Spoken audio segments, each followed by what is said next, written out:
This is the original esport racing game. This is iRacing.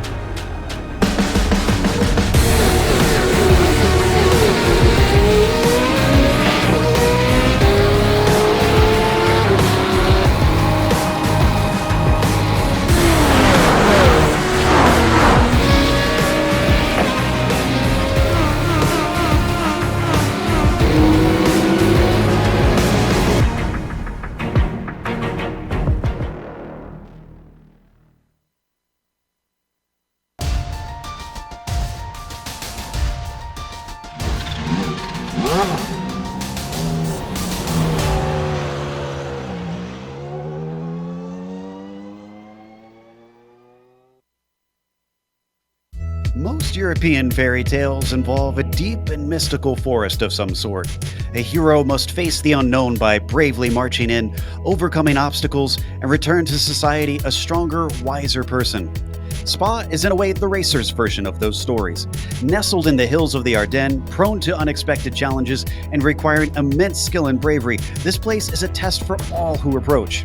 For our drivers today, it will be a test of endurance specifically as we get ready to watch the Majors 2.4 hours of Spa. And you'll see it all live here on the Global Sim Racing channel and the iRacing Esports Network. Hi, I'm Joe Peak, and with me in the booth tonight is Bill Soupzon. Next to him is Adam Lindgren. Behind the scenes is our director, the Dr. Amjad Yaman, and he's using cameras provided by Dougie Beard. Adam, the Majors brings in fans of all types of racing, and while Spa is infamous to the road racing side of things, there might be viewers today who haven't heard of this place. If they haven't, they're in for a fantastic introduction from the Major Series Americas region tonight. The current track layout at Circuit de Spa-Francorchamps is 4.35 miles or 7 kilometers, consisting of 19 turns and a wild 335 feet or 102 meters of elevation change, which, for reference, is 6 meters higher than the top of Big Ben in London. This layout has been in use since 2007, but Spa has a storied history, with the first 24 hours of Spa taking place in 1924, when the circuit looked quite different than the winding hill climb we know today. While the drivers will only be tackling 2 hours and 24 minutes around this track and will only be taking part in the GT3 class today, Spa will still prove to be quite a challenge. Getting the right line over Eau Rouge so you don't go off track in Radillon. Keep the understeer under control through Double Gauche and Campus, and not braking too late for the chicane that makes up turns 18 and 19 are just a few examples of how critically precise these drivers must be around here. And with the long Kemmel Straight and the hard braking points after Blanchimont and into La Source being the best places to pass on this long lap, these drivers will likely struggle more with the mental game of this course than the physical tonight. So let's get to it then, and take a lap around Spa in our GSRC lap guide.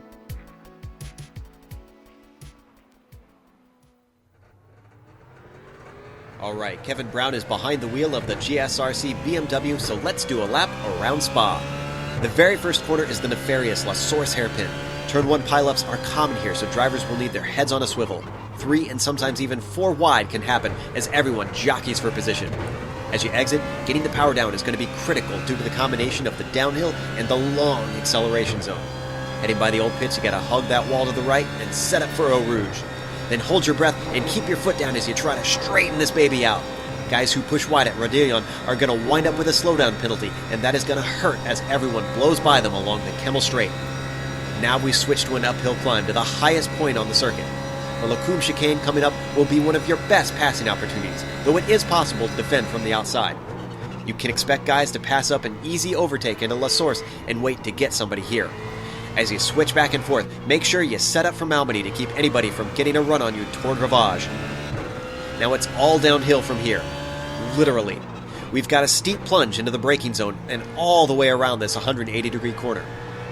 You're likely to experience understeer, but before you know it, it's time to get to the right and flick it through no-name corner. Now we set it up for Pouan. With the grip of these cars, there's just a little braking and then holding on as the car tries to slide wide into that paved runoff. As soon as you feel you've got the line, time to ease onto that right pedal and accelerate the rest of the way around this very fast corner. Careful how wide you drift on the exit though, with the slippery AstroTurf right beside the curb. Get back to the left, and now we've got Fagnes. Make sure and hug the inside on that right-hander to give yourself the best launch towards Stavelot. Once again, be wary of that AstroTurf. One more switchback, and it's a pretty straightforward 90-degree corner for this first part. But the real important thing is the next right-hander. We only have to lift a little, but wait too long, and you'll lose time hand over fist down the backstretch. You've got some mild little turns, but once again, there's no lifting all the way. Even as you come up to Blanchimont, the grip of this car lets you stay in it easily. Just carry as much of your momentum as you can, and then drift back to the left and spot your brake marker for the bus stop. This is probably your next best chance to get beside another car in the braking zone. I've seen passes made both inside and outside, so pick your poison and hold firm. There's even a possibility of pulling a switchback if you time it right. But as we pull back to the main straight, we've now finished a lap around Spa.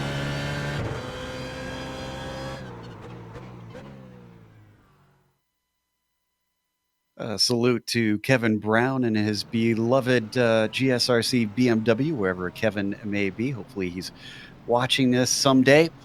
But in the meantime, we've got a little bit of warm-up left here at the track, so that gives us some time to go over the points. Bill, what's the situation? All right, let's go ahead and start by looking at the Pro Division here, the Drivers' Championship. Now, you can see the numbers on the right. The numbers I really want you to look at are the drop races. You'll see that there's two on there. They have the oval drop and the road drop.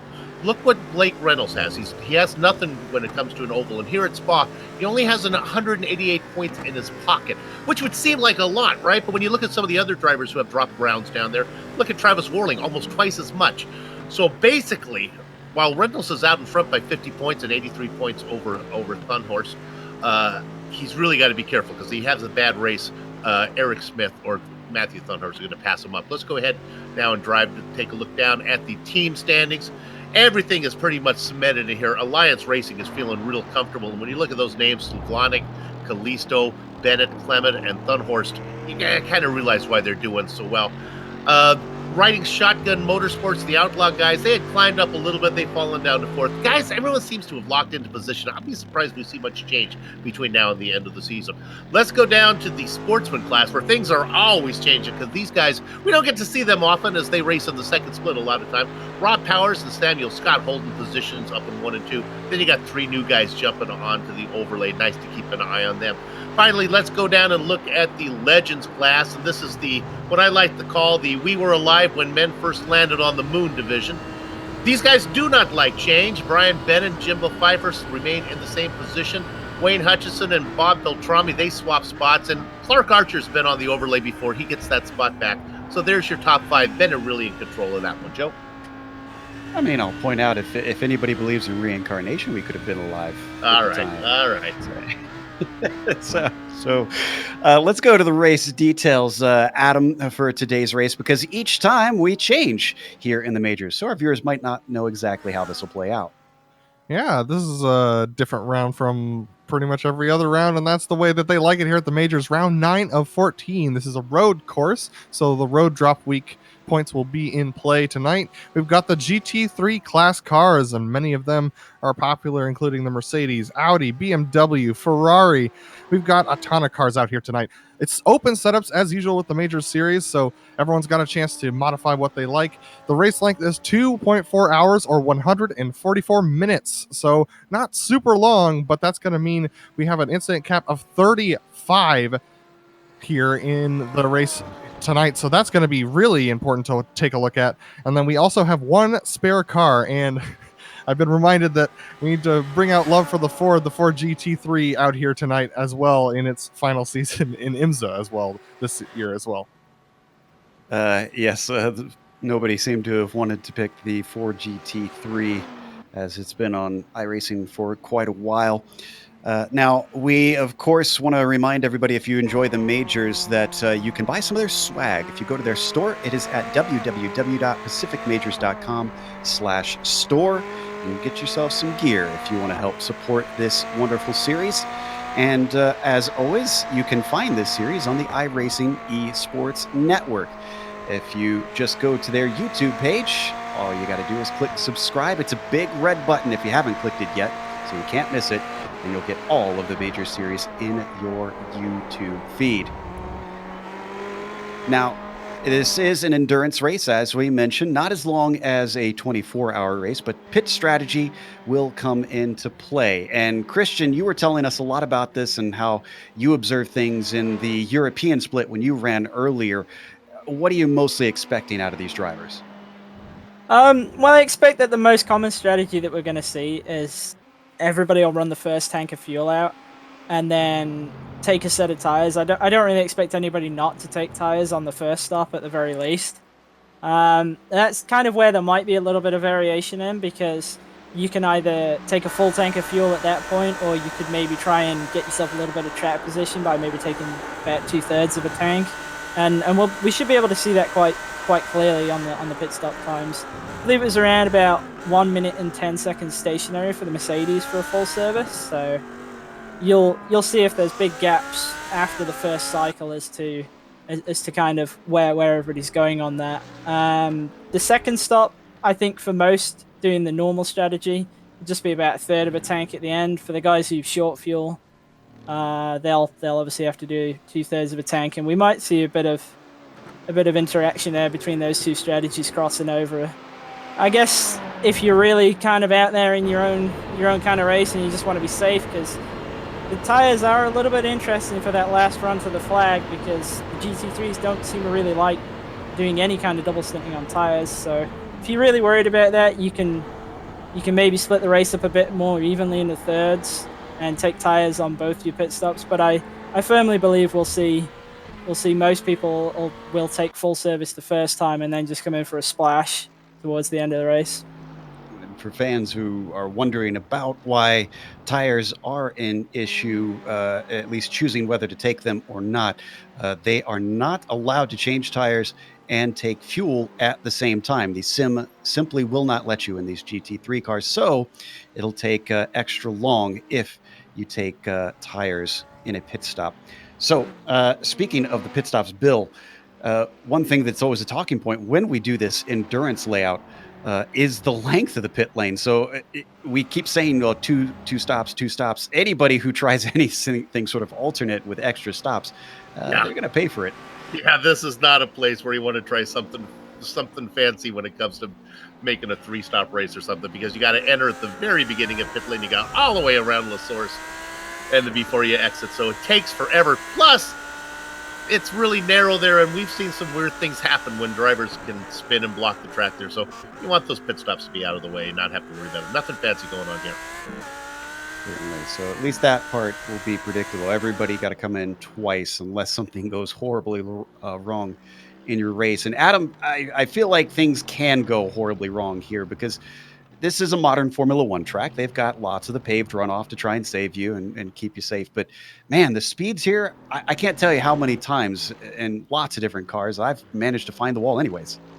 Yeah, definitely. There are quite a few places where the walls are extremely dangerous. Coming up through Radion, of course, if you get loose through Eau Rouge and over Radion, that's going to be a big place where you could definitely put it in the wall. Blanchimont is also extremely dangerous in these GT3 cars, and you just need to be super careful also about the push from the front end, especially if you're driving a Mercedes. There is quite a bit of push that goes on with these cars, especially when you go through some of the longer, wider corners. And so you have to be very careful because while there is runoff, the runoff is extremely slick. So that can be really dangerous. All right, Christian, the most hated part for pretty much all iRacers out there, they have an incident limit at this track. Did you find that you had to really pay attention to that as the race went on? Yeah, absolutely. I mean, I think everybody in iRacing who's ran at this track before knows that this is kind of an off-track paradise. You can pick them up everywhere, and pretty much everywhere you do pick them up gains you time. So they've got a 35 incident limit for tonight. That sounds a lot, but it's really not, and you'll get very close to that. I think you'll see a lot of people definitely above 25. I know myself, I was at 31 by the end of the European race. So yeah, the thing is, it's an advantage to do it. So you can kind of stack them up a little bit and make a play as to when you're going to use them, which sounds a bit weird because it's obviously kind of a penalty system, and it's not really there for that. But fundamentally, there is time to be gained by using them. So if you can kind of store some up towards the end of the race, and other people don't, you can maybe be a bit more aggressive in terms of your passing and set up better runs and so on. So it's definitely a factor, and it's definitely something we should keep an eye on. I don't believe anybody actually was disqualified from the European Pro Split earlier, but there was definitely a number of people, myself included, above the 30 mark. So it will be close. A little known fact, and we'll have to share this one with Bill later because I know he's a music person, but that was the alternate title for Stevie Wonder's classic hit. We'll get back to that in a little bit because we currently have a grid to go through with our pole sitter being Mark Torres. Eric Smith is going to be starting next to him. Trevor Clement will be P3 with Steve Driscoll starting fourth. Travis Warling in fifth position. Matthew Thunhorst in sixth. Then it's Ross Banfield starting P7. Brandon Cronin will be eighth. Miguel El Crudo with a great qualifying in ninth. And Dick Mueller starts in the top 10. In 11th, it is Kevin Hill. He's going to be inside of Clark Archer, Austin Hervier, and Jeffrey Garzado make up the next row. Brian Bennett and Ian Renault go next. In 17th and 18th is Patrick Fleming and Lance Nassier. 19th and 20th, well, look at that. Blake Reynolds all the way down there. And Jimbo Pfeiffer. We'll talk a little bit why Blake is down there in a minute. Then we have Sam Adams in the 21st position, Andrew Oakey 22nd, row 12 is Ray Partridge, and then Alberto Garcia Blasco in 24th position. Richie Hearn lining up next to him. Alongside him is Leif Peterson. Lionel Callisto down there in 27th position alongside Daniel Manzano, and then Scott Corbin and Jeff Schmeier round out your top 30. Wade Hayes will be German Afandador will be 31st. Wade Hayes is next to him on the outside in 32nd. Brian McGreevy starts 33rd with Lowski Diolo in 34th. Liam Quinn starts P35. Wayne Hutchison in 36th. Kevin Oval 37th. Mirko Frontini in 38th. And Nick Kuhn 39th. Vincent Leherbier Bill will start in 40th. Then you got David Glenn and Rutgers Kevin O'Keefe down there in 42nd. Rob Gall and Marcus Trey go 43rd and 44th. Daniel Knight, Brian Barnes, Peter Hebron, Steve Sostad way down in the bottom part of the grid. 49th is Bob, the Salami Beltrami, Adam Halak in 50th, and then finally Ariz Zuckerman down in 51st. Not sure if he's racing with us, didn't put in a practice time. And just real quick before we get to green, Reynolds is down because he had a 10-place grid penalty. We'll explain why in a little bit. Vincent Leherbier as well slotted down 10 positions for the start of this race. Not the end of the world, as passing can get done. Look at just how many cars are going to be taking part in this thing. It's a long track, but lap traffic will still be a serious issue. And as soon as they come out of La Source, Mark Torres does not wait. He is off like a shot as the green flag waves here for the 2.4 hours of Spa. They come up to Eau Rouge for the very first time. Most of the cars starting to get single file. Nobody looking to do anything crazy, at least at the front of the field, through this very scary corner. The entire field negotiates Eau Rouge okay, at least so far. I think they all got through. A bit of a battle for second. You can see it on screen to the outside. That's Trevor Clement. That's Eric Smith to the inside. Almost gets into Trevor as they finally get single file coming through Lacombe. Behind them still too wide between Matthew Thunhorst and Brandon Cronin, but Cronin comes out on top. He gets P5 out of that deal. And Brian Bennett was extremely slow on the run up to La Source up there, so he's going to be way down back in the 23rd position. He started quite a bit farther up the field, but he's losing positions now that he's back in the pack.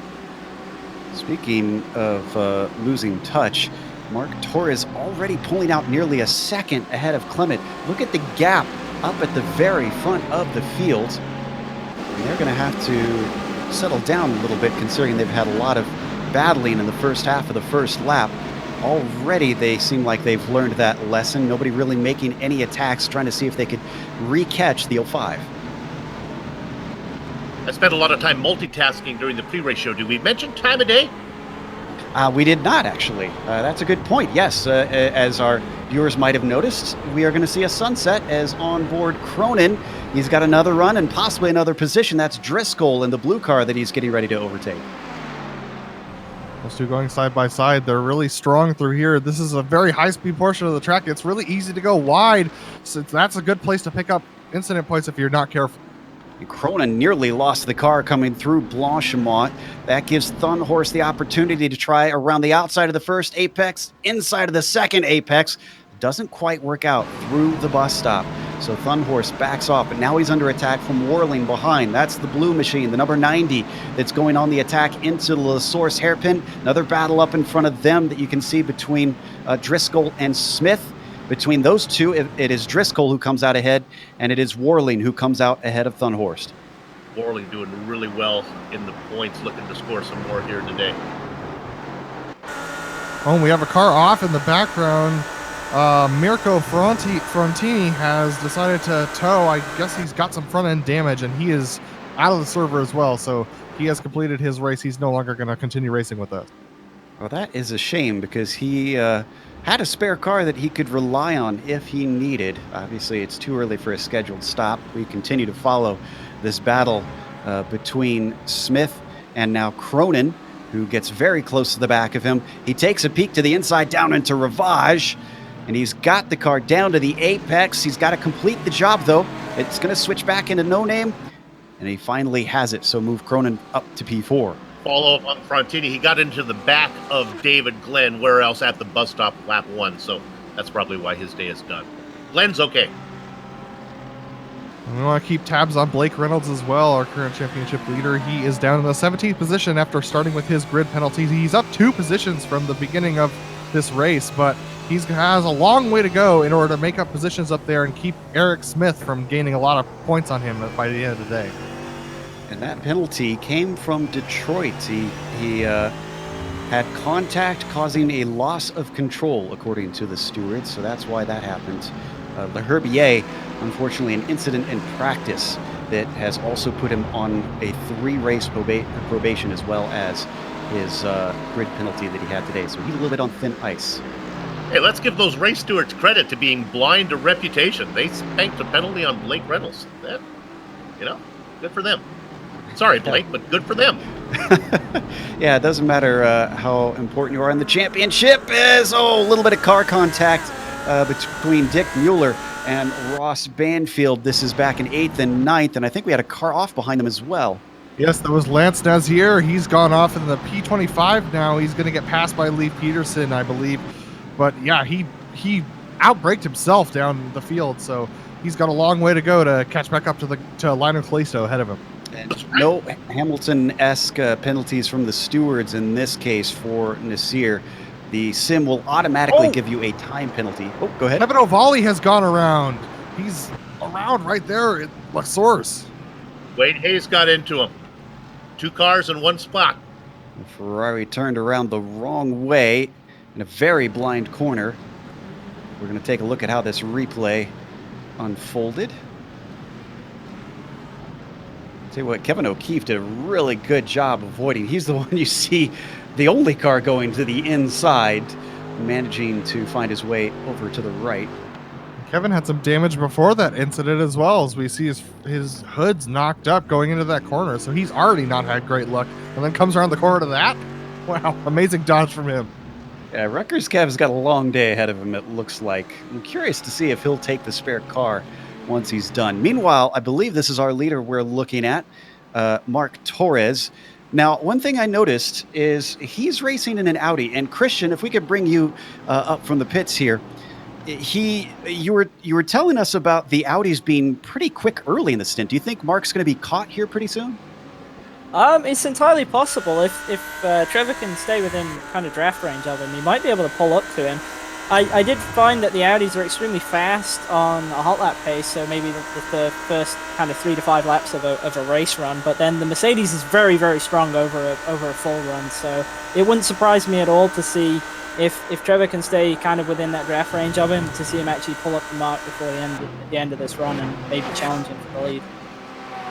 Keep an eye on that, see if that gap closes. Meanwhile, we're watching a little bit of a battle down into the bus stop once again. I believe that is that Worling and Smith once again? Oh, no, this is Cronin we're watching. Cronin and Smith trying to duke it out for 4th place. Cronin's been in a lot of action, and we're barely 5 or 6 minutes into this race. Well, he gridded in 8th. He's already up into 4th, so he's been working. Yeah, Cronin's been battling very hard ever since the drop of the green flag. He really seems to have an understanding of this GT3 car and its capabilities. A lot of these drivers race the GT3s on a regular basis, whereas some of them are more of the oval crowd, so they have a harder time adapting to this. But this just shows that, being the best in the majors has to do with being good at every discipline, and it's awesome to see the fast guys up at the front consistently. You talked about the fast guys being up at the front. Let's talk about Blake Reynolds. He's now up. In fact, he makes a pass. Oh, my goodness. He's in a side-by-side battle right now in 15th position. He gets that pass made on Garzado. Boy, it's really heating up back there. He's got to do the work, and I talked about those drop races. He has no cushion back there. In fact, the incident with Nazir, where Nazir went off, happened right in front of Reynolds. Reynolds now up to 15th, so he's making his way through, but it's dangerous. Blake, our current reigning champion, that battle that we saw behind that we're watching settled out. Sam Adams in the Mercedes that came out ahead of Garzotto behind him. That was for 16th position.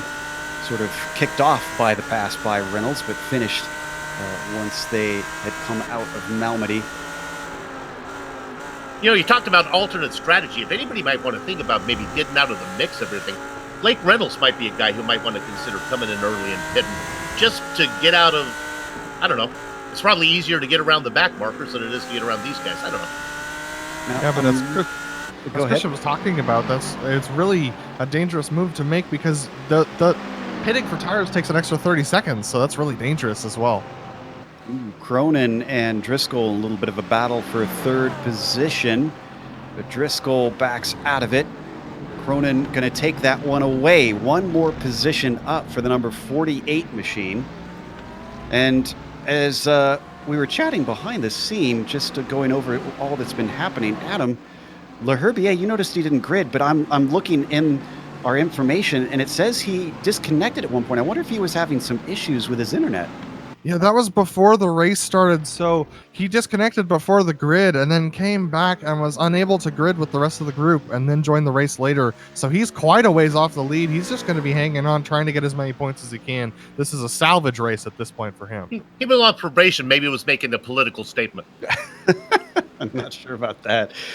Kinetic Racing driver, teammate of our pit reporter, Christian, actually, Kinetic, one of the ones who've come in and made a splash in this series. Torres is still your leader, and it's still at about 1.7 seconds. Behind him, it is a very close fight for second. Trevor Clement is trying to hold off the charging Brendan Cronin. That Ferrari is just on rails today and has been chopping through car after car. It looks to me like Clement is just holding up Cronin and Driscoll a little bit, and Eric Smith is about to catch up to these guys as well. So, yeah, it looks like Cronin really on a charge here at the beginning of this race. We watch from on board Trevor, the Alliance driver, appropriately, essentially one of the big rivals of Kinetic currently. Cronin, actually, who's Cronin racing with? Trying to check my notes here. He doesn't have a team, so one of the few brave souls trying to go it alone. You know, I just want to be honest here. I've been looking down the field and seeing who's got pace and who doesn't at the early part of this run, and the Alliance cars are having a little bit of trouble on pace early in this run. Now, they might come into their own later in the run. They might be better long-run cars, but these Alliance cars are having a little bit of trouble with maintaining their speed through the corners right now. It looks like they're struggling with handling. That red and black Ferrari of Cronin stays glued right to the back of Clement. Go ahead. And Dick Mueller was off going through Blanchimont a little bit there, just about half a lap, just a couple of seconds ago, actually, in P11 there. Mueller started this race in 10th, so he is down one position from the start. It's a long race. They haven't even gotten close to being able to take one stop if they did an early run, if anybody tries that alternate strategy. Ride on board, looking up ahead of him. And that is Austin Hervé, who he is chasing. I know it says Gagnon Renault, but he's running behind him. And looks like Blake Reynolds just made another pass up into P14 now, and man, there's a big battle going on behind him. Ooh, yeah, I'd say so. Look at all these cars stacked up. Kevin Hill involved in that. Garzotto, side-by-side action still between Brian Bennett, and he makes contact with Sam Adams, wheel to wheel, coming through Lacombe. That causes Bennett to have to back out of it. Garzotto suddenly finds himself with an opportunity, but can't take advantage of it. And look at how many cars are in a train. This has really bunched them up now. That has been the attitude of these guys since the racing began. It has been tight, and Reynolds was behind all these guys at one time, so he's happy to be through them. As that was happening, we missed the pass for second. It was also into Lacombe. Cronin got the run on Clement. We've got the replay, and just made it look textbook.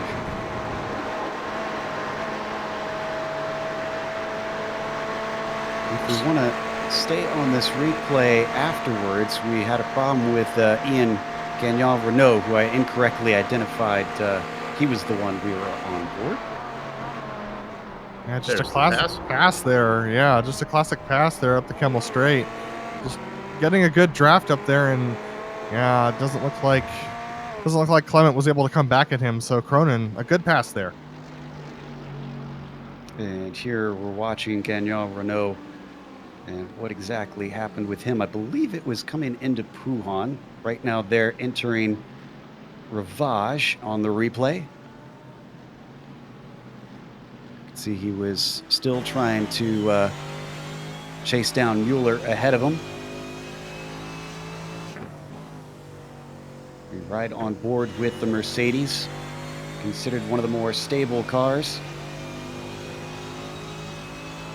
Actually, I think I may have been one turn early. Yeah, it looks like up here into Fanyes. Oh, there it goes. Thankfully, nobody got into him, and he didn't hit the wall. At least if he did, it was very, very soft.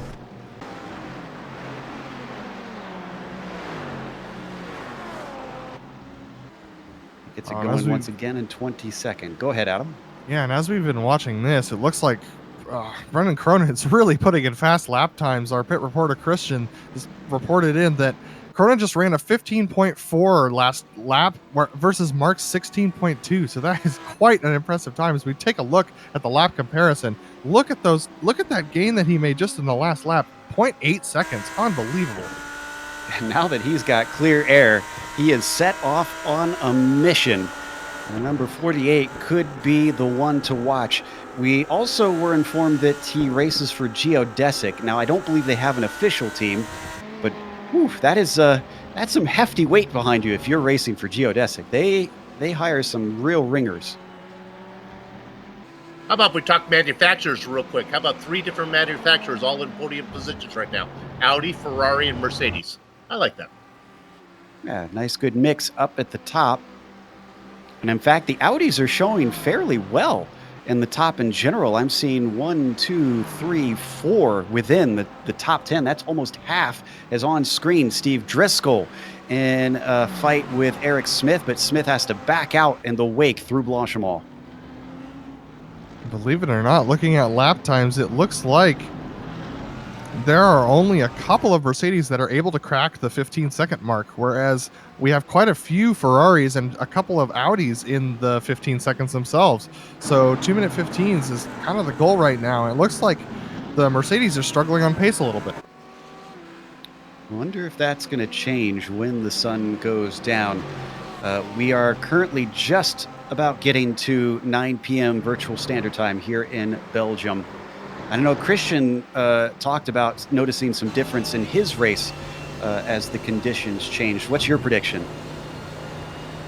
Yeah, I'm kind of surprised actually that the Mercedes aren't really showing as strongly right now, because at this kind of point of our run, we were kind of starting to come back a little bit to the Audis and Ferraris.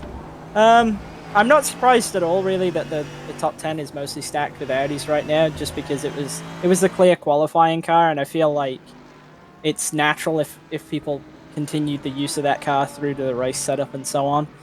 So I predict that'll change a little bit. The real dark horse for me this entire weekend really has been the Ferraris. I did not expect them to be strong, so that's really surprised me that they've been running at the front in pretty much every race. And here's the car you've been watching, Christian. Blake Reynolds has made his way to 13th, and he's found his next victim, Clark Archer, his teammate, ahead of him. Yeah, Blake's been in kind of a nice spot for the last 5 or so laps. He kind of cleared the people he started around, and he's just been moving up slowly. He's actually been running pretty competitive lap times. He ran a 15.9 last time by, so I feel like he'll get comfortably into the top 10. It just depends on if he'll be able to maybe crack the top 5. I think we'll know more clearly after the first pit stop. Be a damage limitation day, but let's go to Adam, because you're watching the mid-pack, and looks like you found a nice little tussle. Yeah, Jimbo Pfeiffer is trying to hold off Lionel Callisto for P19 as we're watching on board. Almost past there. Looks like Blake Reynolds is trying to make a move there. Ooh, whoa, that was very close, and the car goes off. Big moment, and we're gonna watch the replay of Clark Archer. Did he actually hit the wall? I think he did. Those are 2 teammates as well, so you don't want contact between them. I don't believe there was contact. I think he just got loose. Oof. And one of the fastest corners on the track. I said that paved runoff won't necessarily save you. And he does have his spare car. I believe Archer going to be heading in down towards Christian now. But is this within the window? Can he make it to the end with a 2-stop here? Or is he unfortunately forced into a 3-stopper? I think he's just about okay actually, because it was 21 minutes into the race, so he should be able to come in, get his fast repair, do a full service, and then I think he's really penned into kind of a damage limitation, because obviously that's really not ideal, and he'll lose a lot of time from that. It's going to be interesting to see whether he takes a second set of tires though now, with him having to stop pretty much on the hour marks. Ooh, this on-screen battle is the one that I mentioned just before we saw that incident with Archer, Adam, and this is getting a little feisty. Yeah, these guys are really struggling right now. Oh, sorry. We have to step away yet again because Mark Torres had an accident in Pujon. Oh, what a great job of incident abrasion from Cronin. Yeah, he managed to stay away from him, use that runoff to great effect. Torres did not hit anything, but he fell way down and is still falling, actually. He's down in 17th. This would not have been my line. This is good. Oh my gosh, Cronin, look at that move that he made to avoid. He had to go way off into the runoff. That's going to be one of his X's for sure. But he was able to save it and able to stay in the lead as well. Christian, you seem to kind of pick this one out even before this race started, talking about how the Audis could be a little diabolical in places. Yeah, I mean, that was the whole reason I didn't pick that car, to be honest. The whole week I've had everybody telling me, no, the Audi's really fast, it's super good for qualifying and everything. And fundamentally, I agree with them, but it just, when I was testing it, it felt like it wasn't a matter of if it was going to kill you, it was just a matter of when it was going to happen. And I really feel for Mark with that, because he was doing a great job right there, and I don't think he necessarily had the pace to hold off Cronin. We seem to have an incident at turn 1. Yes, we do indeed. That is Kalisto, actually. Little Train, former champion in the series, losing a lot of positions in a similar situation to what we saw earlier in the race, stuck at this blind corner. Jimbo Pfeiffer looked like was really late on the brakes. Is that what got him around? It's possible. Lionel Kalisto was in that battle with Jimbo Pfeiffer that we were trying to cut to, and we had 2 incidents happen before. So we're going to take a look and see what happened here in the turn 1.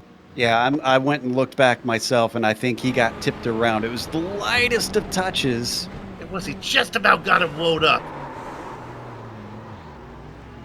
Then we ride on board with Kalisto as he gets tipped. Yeah, we're going to watch it from off the car now, because it was difficult to tell from the onboard. Could have looked like a simple spin, but I think you'll see here netcode, maybe. Maybe. The Alliance driver gets it going, but he's down in 41st now, so that was costly. Headlights starting to make a big effect now as we start to drive along. We got headlight wash from the cars now on the pavement. So that's going to start affecting how the drivers drive, and the flashing of lights behind you going into corners might be something that distracts you going forward. Oh, we have a car off. Looks like that was Kevin Hill.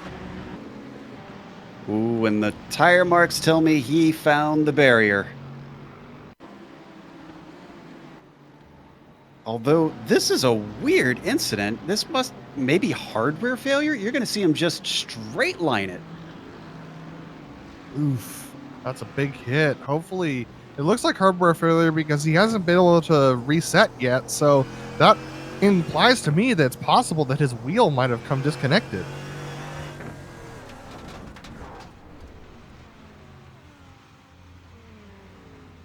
And he resets now, so he's in the pits. But man, that was a weird accident. It looked like he was turning the wheel a little bit during or after the incident. So our director suggests maybe he's on a VR headset and lost picture and just let it go so that he could spear off the track and not be a danger.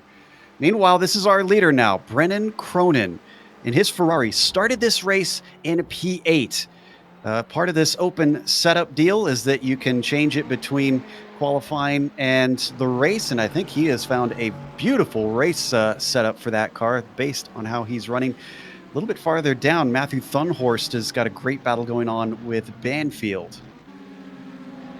Yeah, these two guys, they were 3 wide with Miguel Alcrudo in front of him, and these guys are still 2 wide now. Oh my goodness, contact as it sends Ross Banfield off the track. Austin Hervais goes by. That moves him up into 8th position. Banfield demoted now to 9th. Austin, another climber. He started 13th, getting up to 8th with that move. And he's got. And we have Liam Quinn off the track now, down in P28. Looks like he's still running. Must have been a very short off. Yeah, so we don't need to go see it. He just spun to the inside of Rivage, tipped the wall, kept going. Lost for third, just a couple positions. Ooh. Here comes the pass. Eric Smith has been working on the back of Steve Driscoll for the last 2 laps. Finally got him! Loses it right in front of Driscoll. Driscoll goes around as well. Both cars managed not to hit anything, and both Alcrudo and Warling with a monumentous bit of avoidance driving. There's the Audi biting again.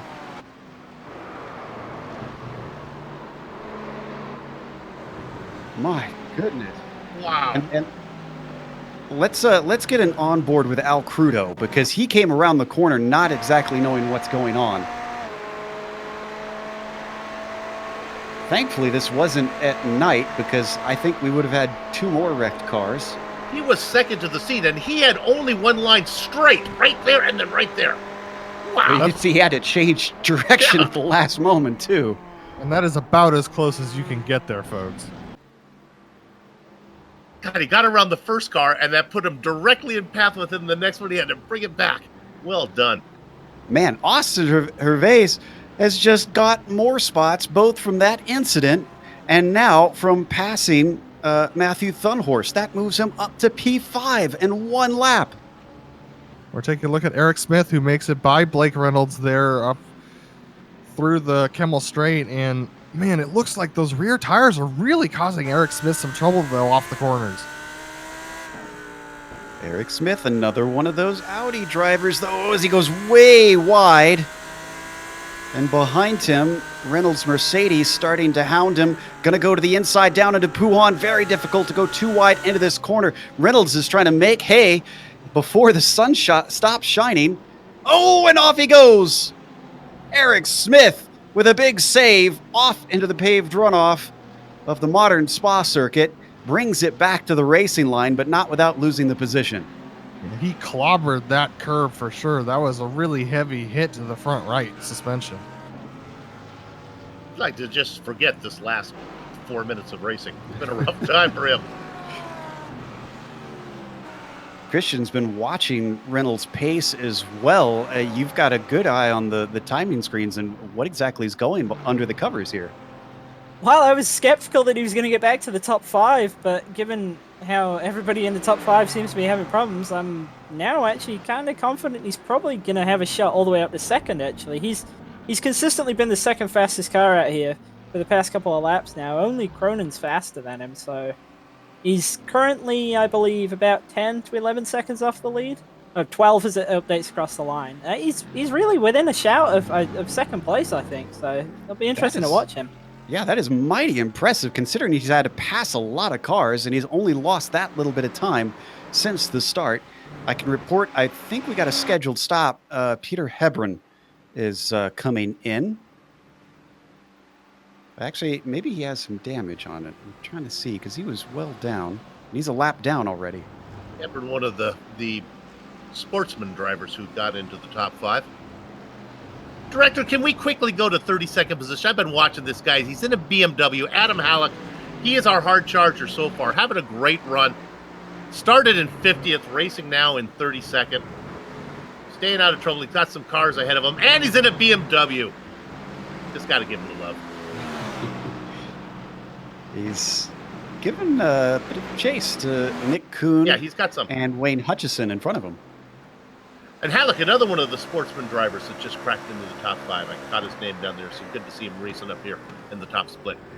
On board with the BMW of Halleck as he closes in on Nick Kuhn, gets within a car length, doesn't get the best of runs out of Malmedy, so he's not going to poke his nose in through Rivage. In fact, he takes a very wide line on the entry, manages to cut back, but it doesn't give him the launch that he may have been hoping for there. Yeah, I'm not sure if you're going to see an aggressive move from him. I've been watching to keep an eye on him. He's very patient, very calculating. When the opportunity's there, he takes it. Otherwise, he waits. Don't want to leave this, but for fans of the BMW, the highest of this little trio, I think a quartet of cars out there, is Brian Bennett in 11th in his Z4. I think we got a quintet. Oh, we Corbin, have 5. LaHerbier, Quinn, yeah. Liam Quinn's in one. Brian Bennett, and then Halleck.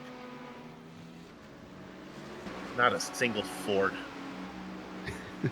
Well, and no McLaren either. And McLaren. That's okay. Meanwhile, McLaren's creep me up. Meanwhile, down in 17th, Lance Nasir, who again is trying to make his way back forward, is looking to make it 16th because that's Patrick Fleming, but he's got a bunch of cars behind him. So if they start battling, that could make things a little complicated. Yeah, this train has been forming for a while behind Patrick Fleming and Lance, trying to pick up his spots that he lost there. Steve Driscoll in that battle, as well as Jimbo Pfeiffer, who also went off. So this is a big group of people who are trying to make up positions from earlier mistakes that were made, and so he's trying to claw his way forward now. So this big, huge battle that's brewing behind him, we're going to see quite a few people trying to make some moves here on the Kimmel Straight, I think. Don't need to go there, but Banfield just picked up a spot moving into the 6th round, Matthew Thunhorst. As we work our way up that Kimmel Straight towards Lacombe, and Patrick Fleming being chased by Lance Nasir. Look at how close behind them as we switch over to Oki and Blasco, though. That battle could have erupted any moment with how tight he is under braking on the Audi. Sun continues to set here in Belgium, which means the temperatures continue to go down. It is 70 degrees on the track surface. That's only 2 degrees higher than the air temperature. So eventually it'll probably hit the point where it can't get any cooler. But it's not raining, even though it is 98% humidity. That's close as you can get, I guess. Yeah, gonna be a chilly night, I guess. That moisture in the air. Meanwhile, this is the battle for second place. I've been keeping half an eye on this one. They go through Blanchemont. That's Clement, you see, in the Alliance machine. Warling behind him, both driving in Mercedes. And Warling not interested in passing quite yet. He got a great run coming up to Lacombe, up the Kimmel Straight last time by, but he elected not to force the issue. He's a little closer this time, so I wonder if he might try something when we hit the chicane at the top of the hill. You got Cronin in a Ferrari, Alcrudo and Hervius in the Ferraris behind him in 4th and 5th, and then these two Mercedes in 2nd and 3rd. And we have another accident, Jeff Schmeier in 29th, who just went around there. He had a similar incident through Blanchemont there that we've seen before, just getting loose, I believe. This one in a Merc. Ooh. But that was a pretty hard hit. I wonder, is it, because I know from my experience, it in the GT3 cars from years ago, riding over that curb in the middle kind of upset the car. You kind of wanted to pick one side or the other. And I wonder if that's what we're seeing with a lot of these cars. Yeah, in my experience with it, you either want to cut it as close as you can, or if you are gonna hit the curb, you might as well just take it wide, because losing 1x is a lot better than having to come to the pits for front end repair or being out of a race. Ooh, Garzotto down in 14th in a nice side-by-side battle right now. And that is with Mark Torres, who's climbing his way through the field after losing the lead. He manages to get 13th with Torres' pace at the start. You kind of think have to think that that was a matter of when, not if. Yeah, clawing his way back after that incident. He's, trying to get his way back. These Audis look really, really antsy though, but they should start to improve as the night goes on and the grip gets a little bit better. We'll start to see less wheel spin from the rears, I believe. On board with Garzotto, with the Audi of Torres now starting to become smaller in the windshield with his extra pace.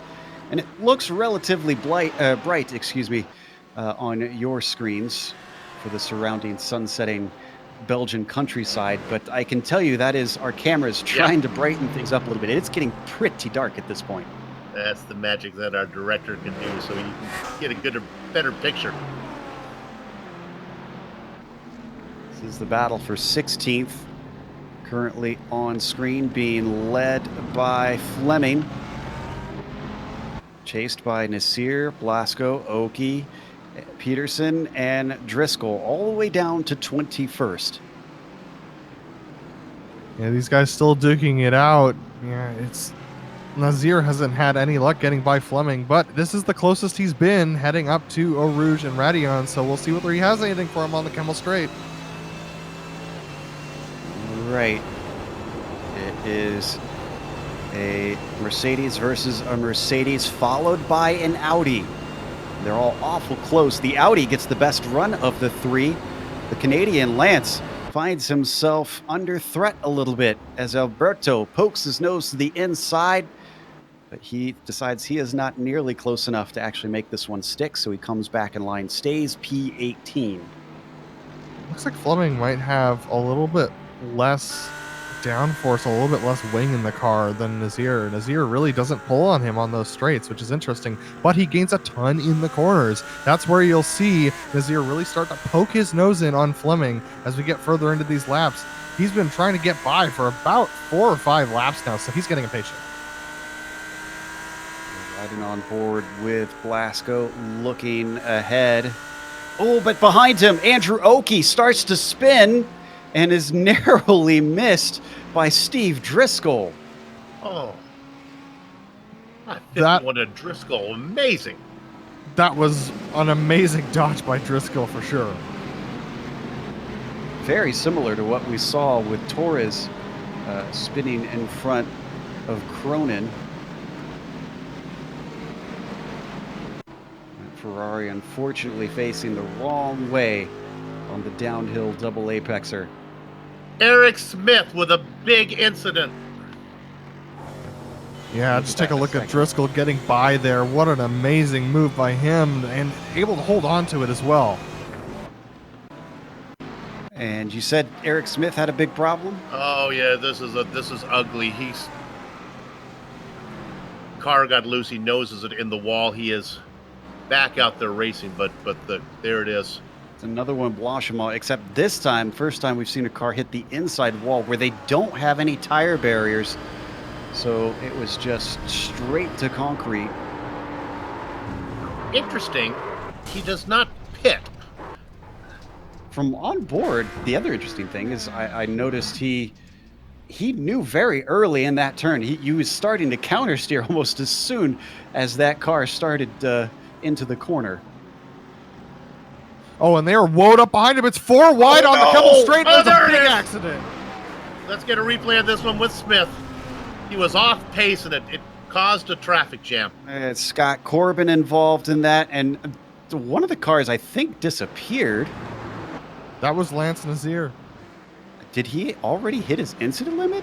I don't believe so. I think that iRacing registered him as off track.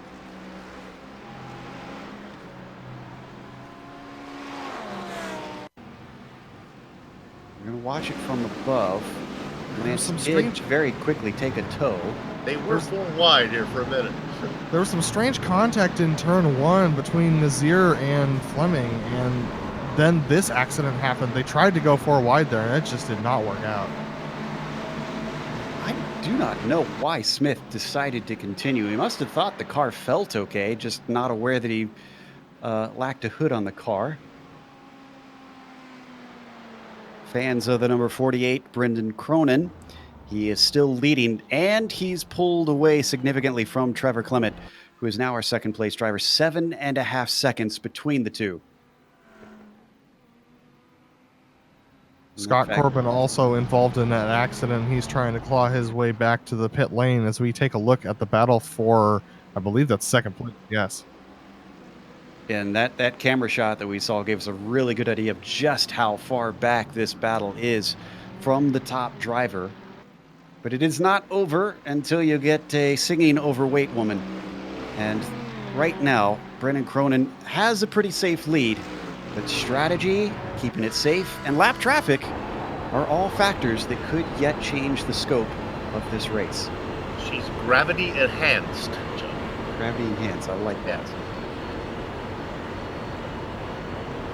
You look at that tower over there to your left. Look at the driver in 8th. 14 seconds off the lead. Blake Reynolds. Interesting that he lost 2 seconds on Cronin, though. Smith did decide to come in this time.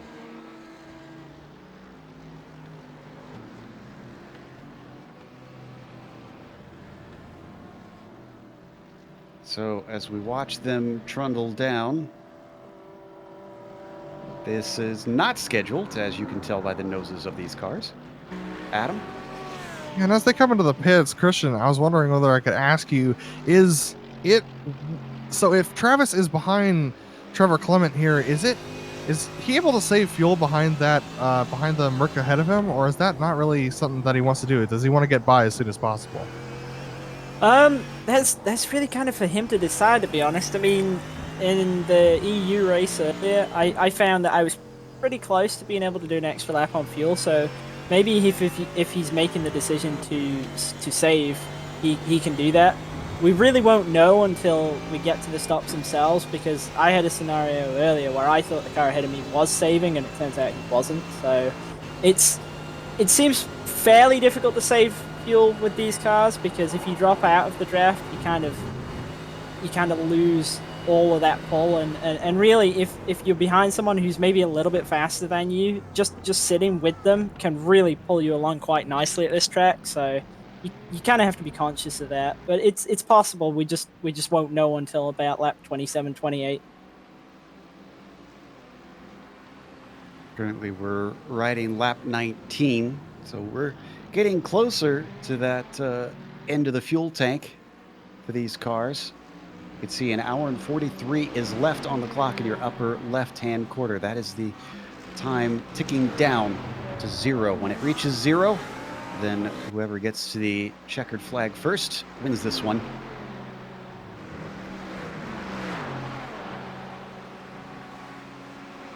Hey, Director, how about 27th position real quick? It's Wayne Hutchison, but that's not why we're there. We want to talk about the guy right behind him, Bob Beltrami, another hard charger. He's kind of in it right now. He's got Brian Barnes. We're talking with Hutchison, Beltrami, and Barnes. These are some pack major veterans, if I go that far back.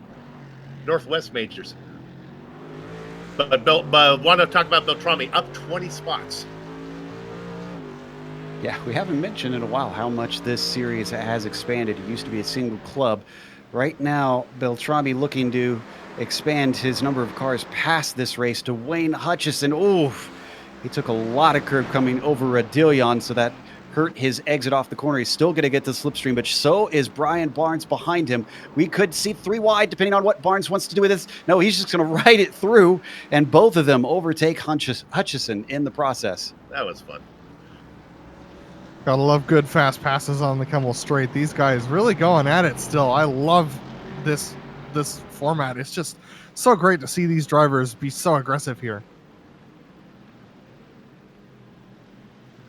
Staying with it, though, this group of 4 certainly not spread apart after that pass. They're joined by Lionel Callisto, who we know should potentially be a little bit faster than these 3.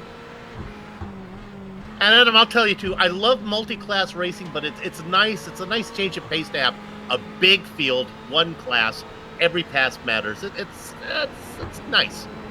It's also nice because now we do have a big field, but we do have multiple manufacturers as well. So you do get that variation, while at the same time they're all balanced to perform about the same as each other. Third place is getting hot once again. Travis Warling and Miguel Alcrudo. Warling was looking at Clement for a lot of laps, but now he's got to look in the mirror. I don't know, he might have used up his stuff getting to the end of the stint. He was really working hard on the back of Clement, trying to get the pass done. Alcrudo's ran him down. Alcrudo's got some massive speed there on the straights, but he does poke out a little bit. I think he's trying to distract Warling maybe into making a mistake on the braking. I was going to say, he didn't look so hot coming out of the Eau Rouge-Radillon combination because he was well far back once they hit the top of the hill, and that denied him the chance into Lacombe. Trevor Clement would certainly like these two to start battling. And we have a crazy battle there going on in P11. Oh, and that is Mark Torres again in the thick of it, trying to make up for his earlier mistake. Sam Adams is side by side there. You see in the red machine to his right. Plunging down through Rivage. He'll have the advantage this time, but not through this corner. It's going to go back to Torres on the inside unless he gets pinched just a little bit. Oh no, a little bit of a slide. Contact between the two. Both Adams and Torres managed to get away with it, but just barely. That is about as close as you can get there, but Mark Torres is not done. He's going to try to go at the inside now. Here we go. He's got the run out of Pouhon as they come to Fanyes. He's deep on it, but he's way too deep. He's off into the runoff, and that hands the position away. Maybe even one more. Garzotto thinks he can get his nose in there, but unfortunately the door closes. Whew, this has gotten fierce back here, and this is all for 12th position between these three cars. These guys have been duking it out. This is crazy stuff. And Mark Torres really has some amazing straight line speed. Look at him gain here as they go through. Oh my goodness, Sam Adams clobbering the inside curve, manages to hold on to it. But Mark Torres, seeing that his target is vulnerable, is going to want to go for it. And Jeffrey Garzotto behind him is just waiting for a chance. I'm starting to feel like these drivers are flirting with disaster, but maybe it'll be over soon because Torres has got a great run coming down the front stretch. We watch from the back of Adams. Late move to the inside, outbreaks him down into the hairpin. Can Torres gun it off the corner, though? That's the question. Sam Adams carries slightly better momentum at first, but then it starts to go back in favor of Torres, and finally, he is into P12. Discretion is the better part of valor. You do not want to go through Eau Rouge and Radillon side by side. These two drivers being smart about it. Sam Adams backing off there. Going to have the slipstream down the Kimmel Straight. Really up the Kimmel Straight, I should say.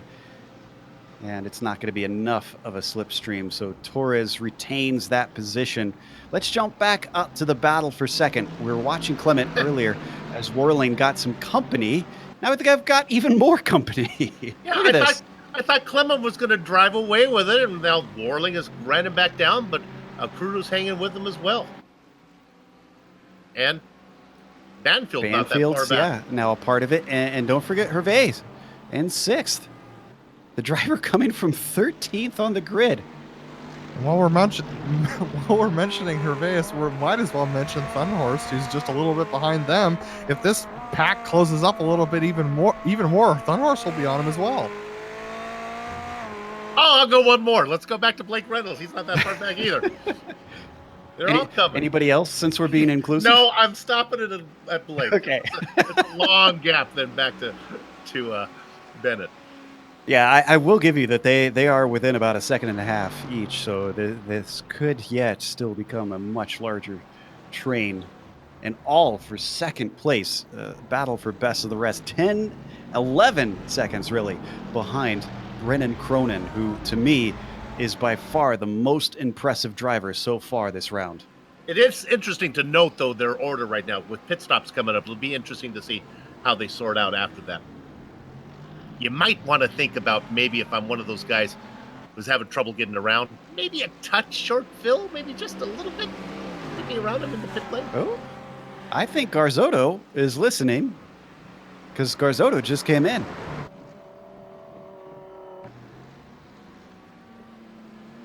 So the 379 going for a little bit earlier stop than those around him. This one, I feel pretty certain, Christian, is a scheduled stop because that car looks pretty spick and span.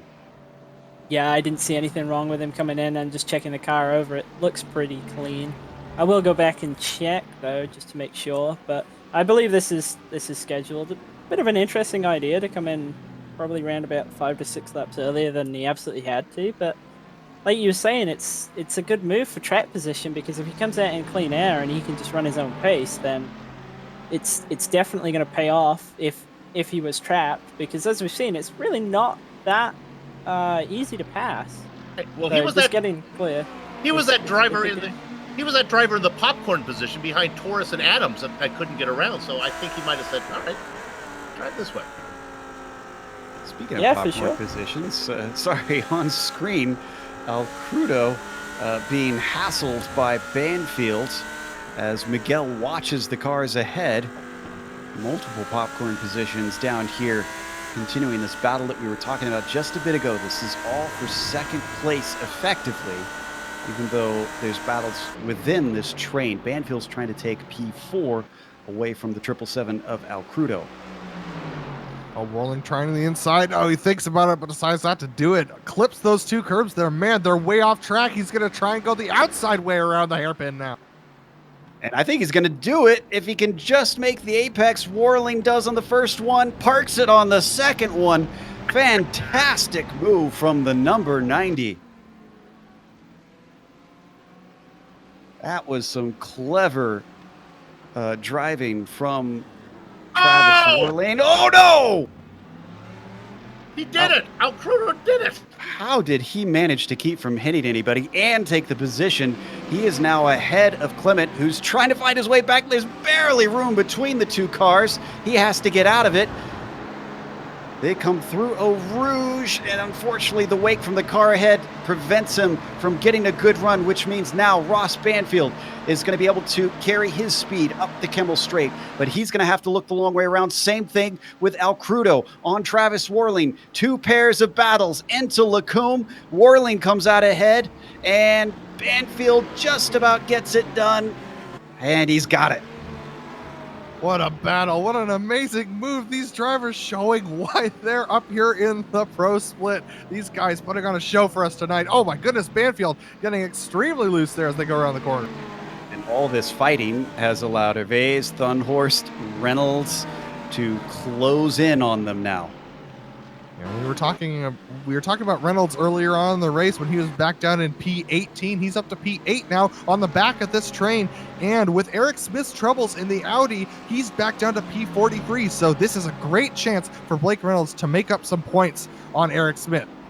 Say that when the cat's away, the mice come out to play, but unfortunately the cats heard everybody squabbling, and now that Reynolds is the back of this train, I suspect we're going to see a few drivers gobbled up in the next few laps.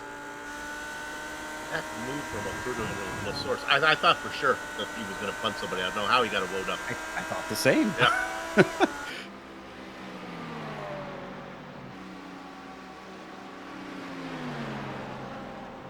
Hour and a half left now on our clock. Watching. Oh, little was mistake that- from Thunhorst. Man, he has been just falling backwards. He's making a run on Herviers, and he in the bus stop didn't get it done. Now Reynolds is right on him. Reynolds is looking to the inside slightly, but decides better of it. Thinks maybe I can get a much easier pass along the Kimmel Straight. We ride on board with Blake, current champion of the series in the number 1 car. See if he can do a little bit better job than what we saw with other drivers before coming up and over the hill. He's been patient up to this point, so no need to go flying by Matthew Thunhorst right now. But the battle is really for second still. And Christian Challenger could probably relate to this. You know, inside the helmet of Thunhorst and Reynolds, they're in their own little battle in the points, especially with Smith's having trouble. Christian, they're really aware of who they're battling right now. Oh yeah, of course, and to be honest, it's really surprised me actually that that Eric had the problems he did, and this kind of was the thing that happened to me last year when I was racing against Blake. Even if you're having a good day, somehow Blake always manages to get high enough in points to pretty much negate it. So, and he's doing the same thing again right here. Even when he would have a bad day, he would have a good enough day that it would minimize what you were doing. Yeah, exactly. Right, exactly. I would pick up a win or a top 3 or something. He'd be there in the top 5 still, so you'd gain barely any points. Meanwhile, we're continuing to watch the Alliance driver Matthew Thunhorst being chased by Reynolds. As was mentioned earlier, playing a very patient game with everybody in front of him. Knows he's got the pace, knows that he's got potential positions in front. I almost wonder too, Adam, if Blake is just thinking, these guys are fighting really hard. I'll just kind of chill back here, wait for one of them to take themselves out like many have done before.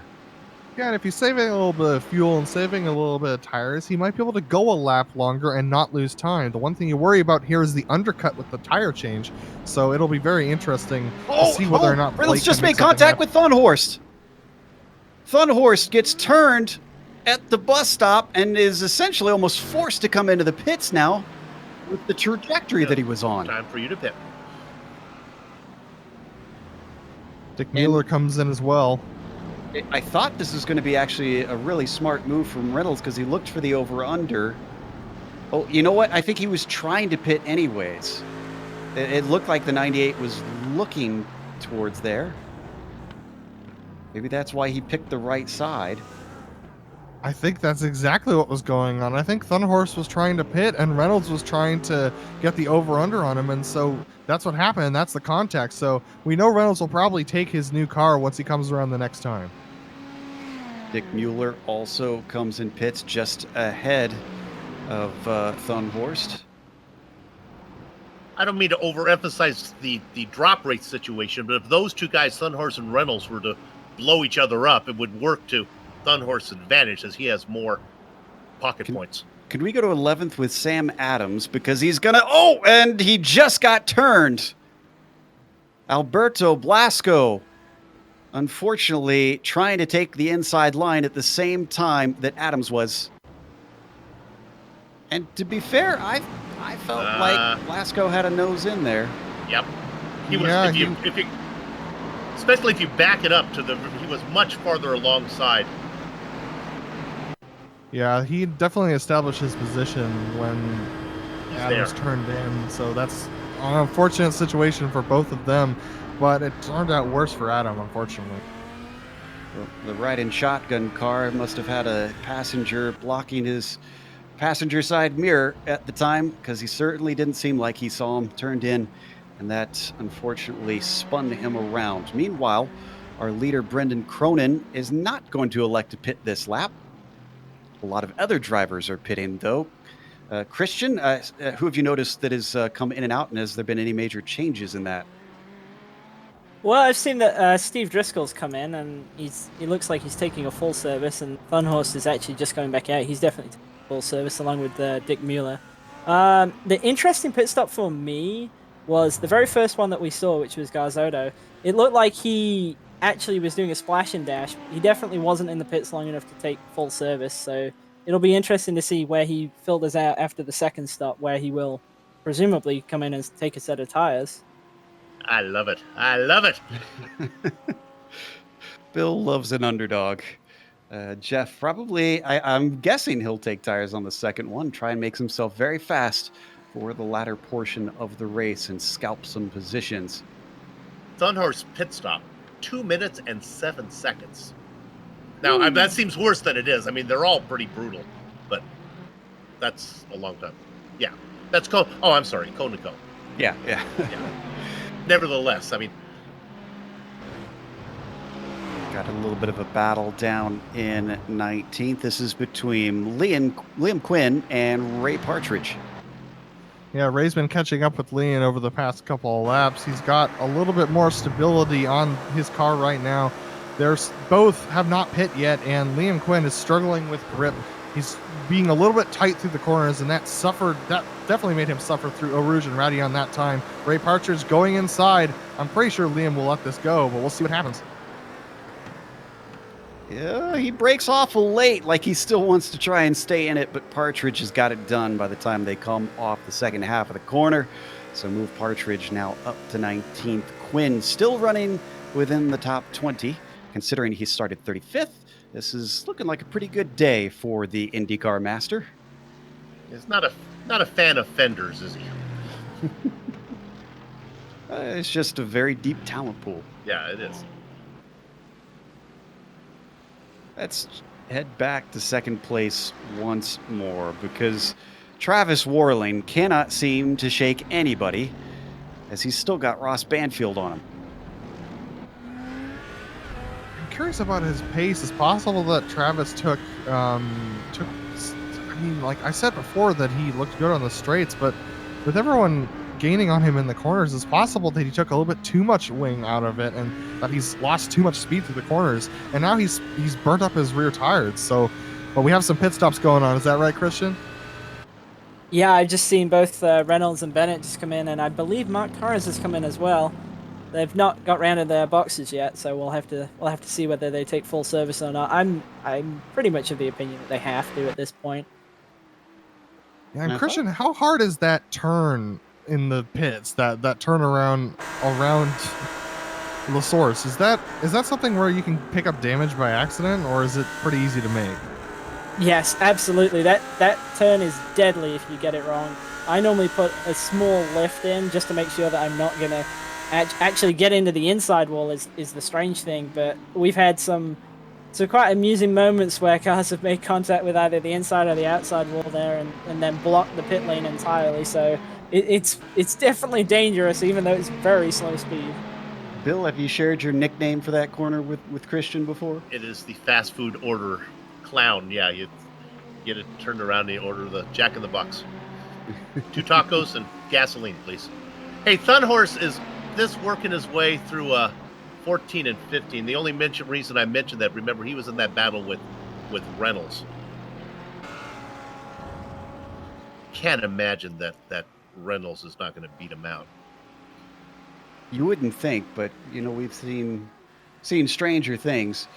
Hour and 20 minutes left to go. We're getting close to that 1 hour mark. Our leader currently on lap 27 and about to start lap 28.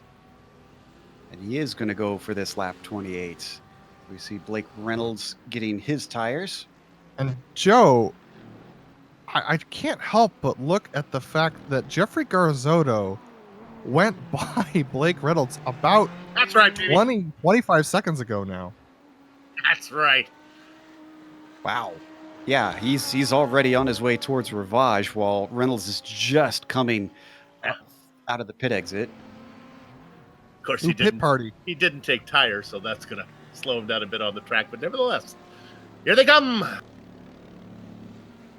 Yeah, a bunch of cars now coming down pit lane. That's Warling, Banfield, Clement, Alcrudo. These were our top drivers, all in the battle for second place, coming around that fast food ordering corner.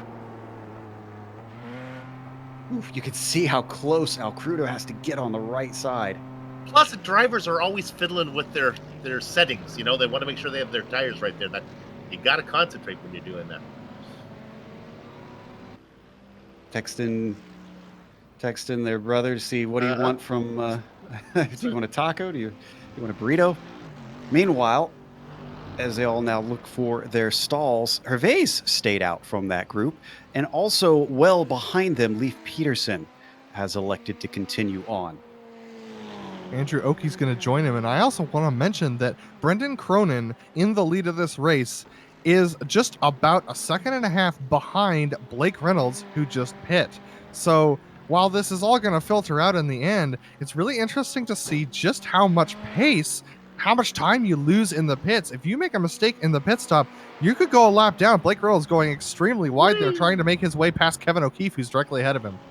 Yeah, and that is for position, even though they are not on the same strategy right now. But not everybody is aware of that situation. He is going to manage to get by him pretty easily as he has a bit of a moment over the curbs out of Blanchimont.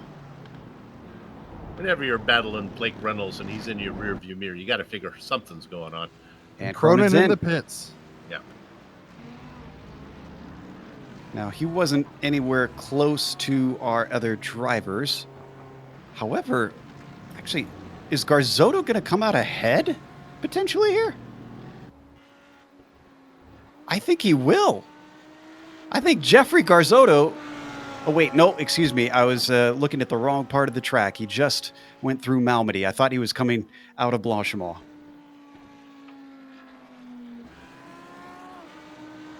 Wade Hayes, we're hearing, also is elected for a short first stop.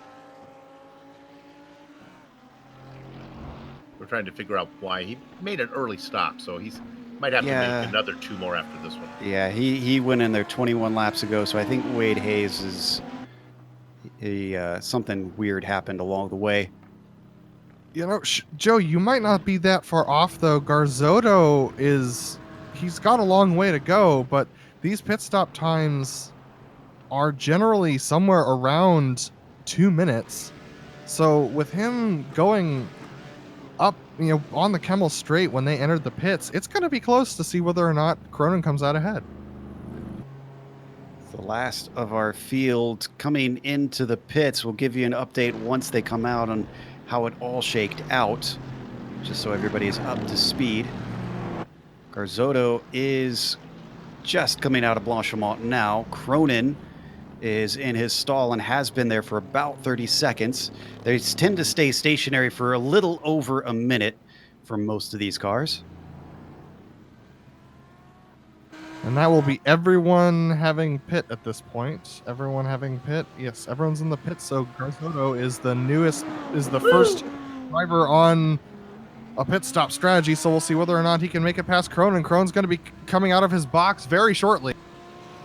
He should be, but Garzotto is now coming by, and he's got a head of steam. So he is indeed going to take the lead.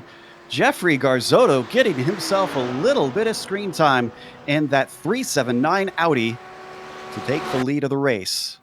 If Martians attack now and this race is called, it's going to work out great for Jeffrey.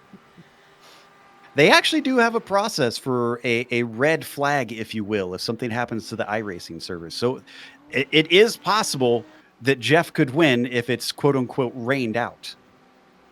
And Christian, you caught an interesting difference between Brendan Cronin and our two front runners' pit stops. Is that right? Yeah, I noticed that both Bennett and Reynolds, specifically Bennett actually, looked like he had a slightly shorter start because he's come out well ahead of that group that was all fighting for second. And Reynolds, interestingly, has jumped completely ahead of that group for second. He's now ahead of Banfield. There's actually some contact at the top of the hill there for what is apparently 16th place, but it's more like about 5th. Had a little bit of a battle down in 9th position. Crudo came out on top of Banfield and Hervés. They get that settled out real quick. Let's update you on how the pit stop shook out. Now, pay attention because this might get a little complicated. Garzotto, he is our leader after the first stops. However, he had a very, very short stop. We expect him to take his long one and pay for it later. Sort of the same with Wade Hayes. However, he stopped much longer ago, and we expect that he actually might take 3 stops to make this race. Brendan Cronin should still effectively be your leader when things shake out by our estimations. He has his long stop done. He comes out in P3 when all is said and done. Trevor Clement is behind him in 4th, and Trevor took a slightly shorter stop than Cronin, so might be on a little bit of a different strategy. Same thing with Brian Bennett, similar time to Clement, just slightly longer, and that puts Brian in P5. Bill, what's the next 5 look like? I'm sorry, I was enjoying what you were saying. Keep going, Joe. Okay, Daniel Manzano. Actually, you know what? We didn't pit. Well, no, Daniel Manzano's actually pitting right now, so he's not going to be in 6th position. That'll be Travis Warling, who will inherit that spot. So Manzano apparently did take a stop a long time ago. Now he needs his real first scheduled stop. So Travis now finds himself in P6 after starting in 5th. He is one position down. Blake Reynolds, with his 10-race grid penalty, starting him in 19th on the grid, has slowly chipped away, and mostly through speed. This is not through a short pit stop, is now up to 7th place. Miguel Alcrudo is exactly where he started this race, in 9th position, but has been in contention with that big group that was fighting for second. Same with Ross Banfield, but they've dropped off after these pit stops with that group. And then rounding out the top 10 is Austin Hervés. Now, I will go one more from you from there. Let's talk about Matthew Thunhorse. Remember, he was that battle with Reynolds. They got together right at pit entrance. So Thunhorse is now back in 11th. You see him on the tower there, well down the list, but he was fast. And we got a battle going on for P13 right now. Dick Mueller's being really pressured hard by Ian Gagnon Renault, and Steve Driscoll is also trying to make his way by. He's going to go around the outside there. Dick Mueller spun on the last lap, and so these two are really trying to get their way by while Mueller has his rear tires hot, and that's going to pick up Mark Torres from behind him as well. There's the pole sitter. Torres, remember, trying to regain ground. Ooh, a look to the inside from Gagnon Renault. Thinks better of it here through Wuhan. Unfortunately, that puts him a little bit under pressure from Steve Driscoll, who also decides not to go on the attack, even though he pulled out from the racing line. Look at this group of 4. You could throw a blanket over them.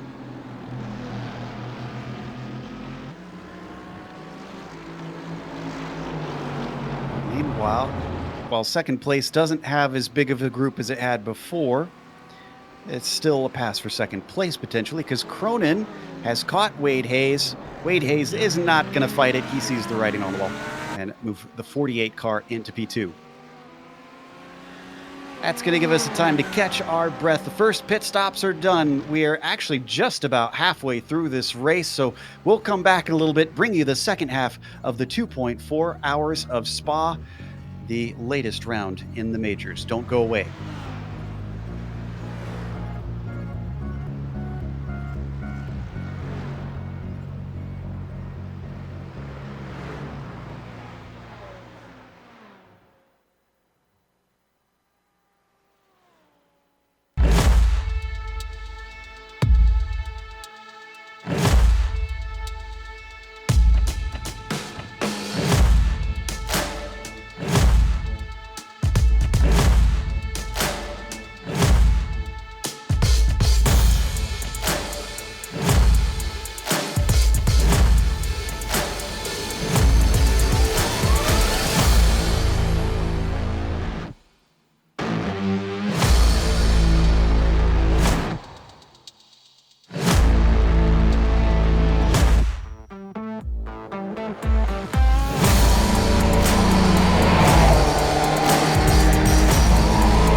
Welcome back to Spa-Francorchamps, now deep into the night as the clock continues to tick in this 2.4-hour race. This is your leader, the number 379 of Jeffrey Garzotto, but he should have to come in for another stop very soon, considering he took an incredibly short one. We have a replay of an incident you saw a little bit on screen during the break. This is Dick Mueller with some net code with Ian Gagnon Renault. But it's not just Renault that had contact. Steve Driscoll also caught him. You'll see as we watch from above. And Mark Torres, former leader, found himself, unfortunately, just clipping him. There you see at the bottom of the screen. Yeah, this looked like just classic two-wide battling there as they go through the corner.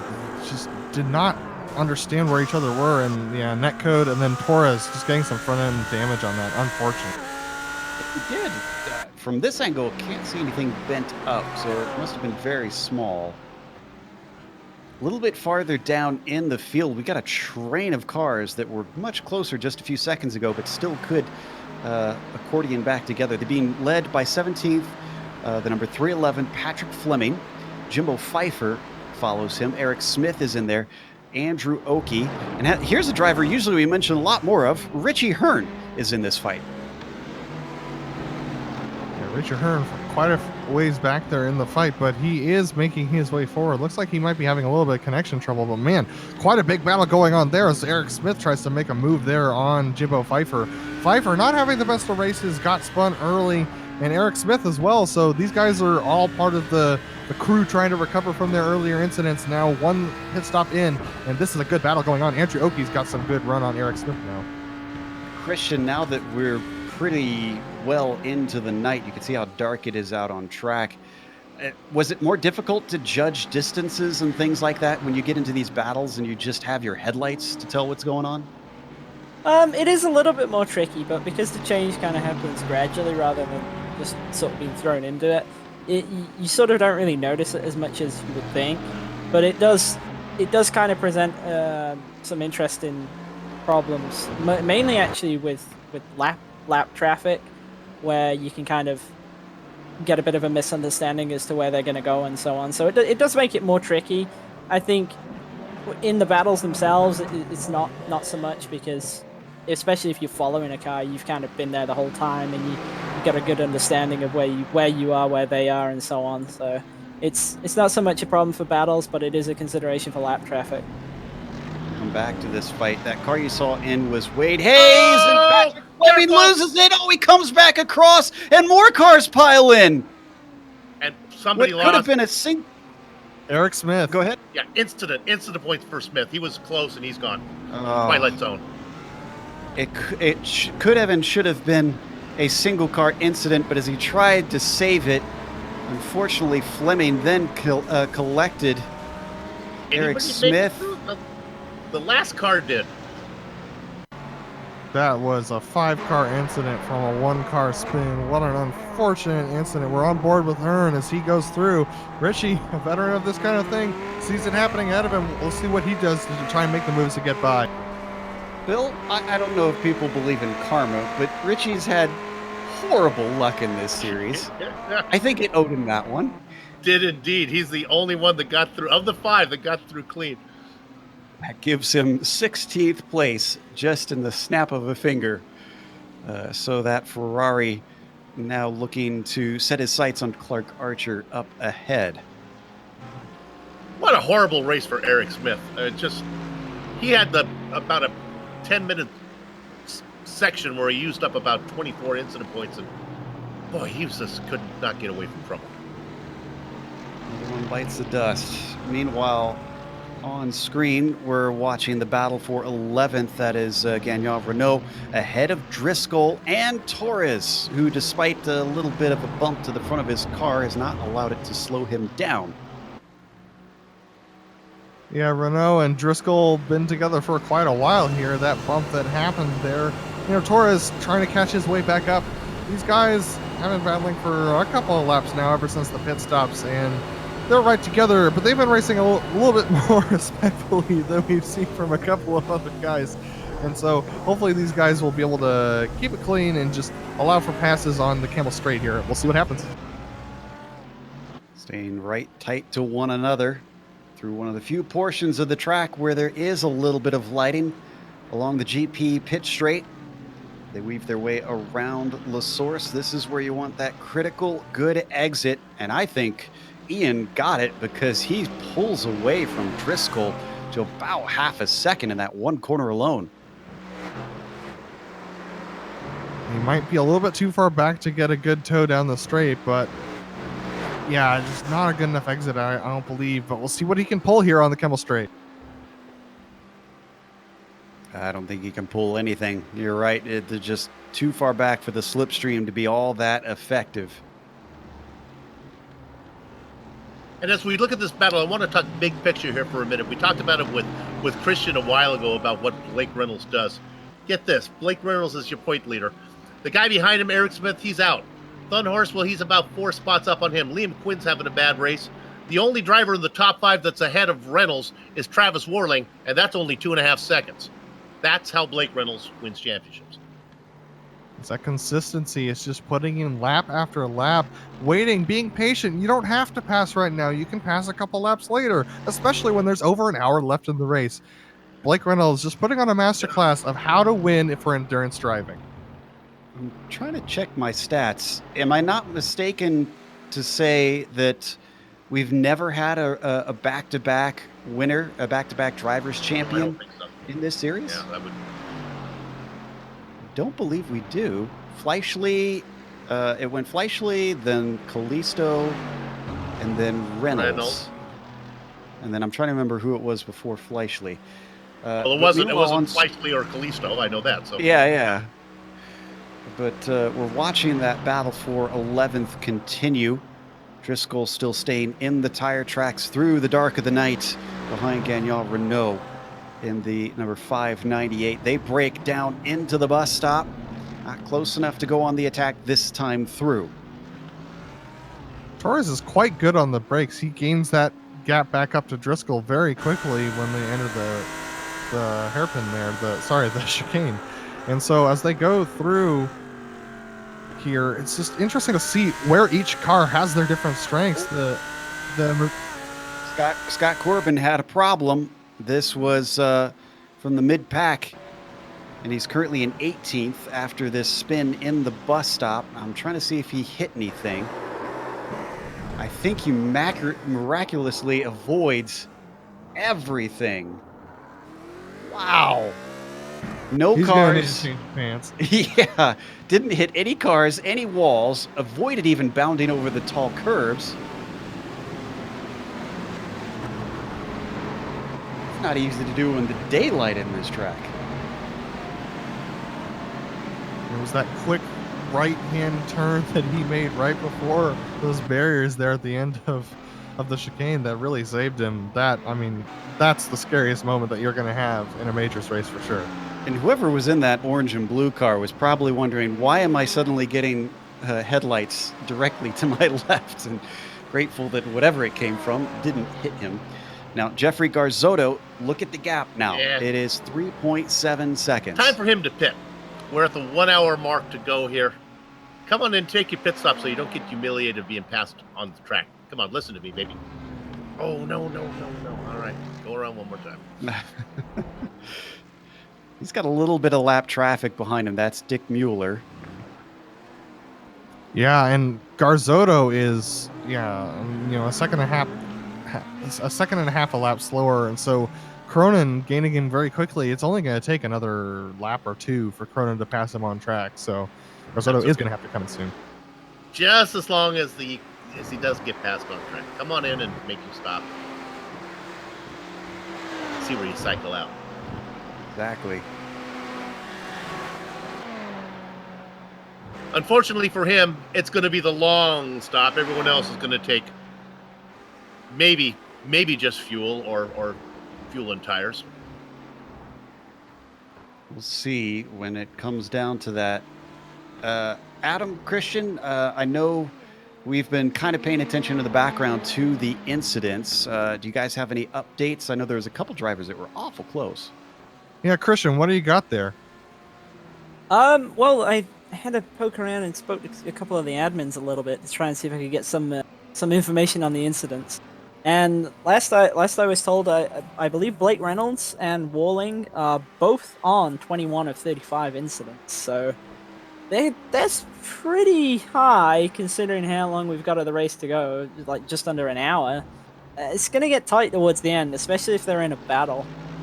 And there's also, I believe, a couple of other guys who are very high on the incidents. I believe Kevin O'Keefe and Sam Adams are both on 34, so they're really tight. They literally can't make any more mistakes.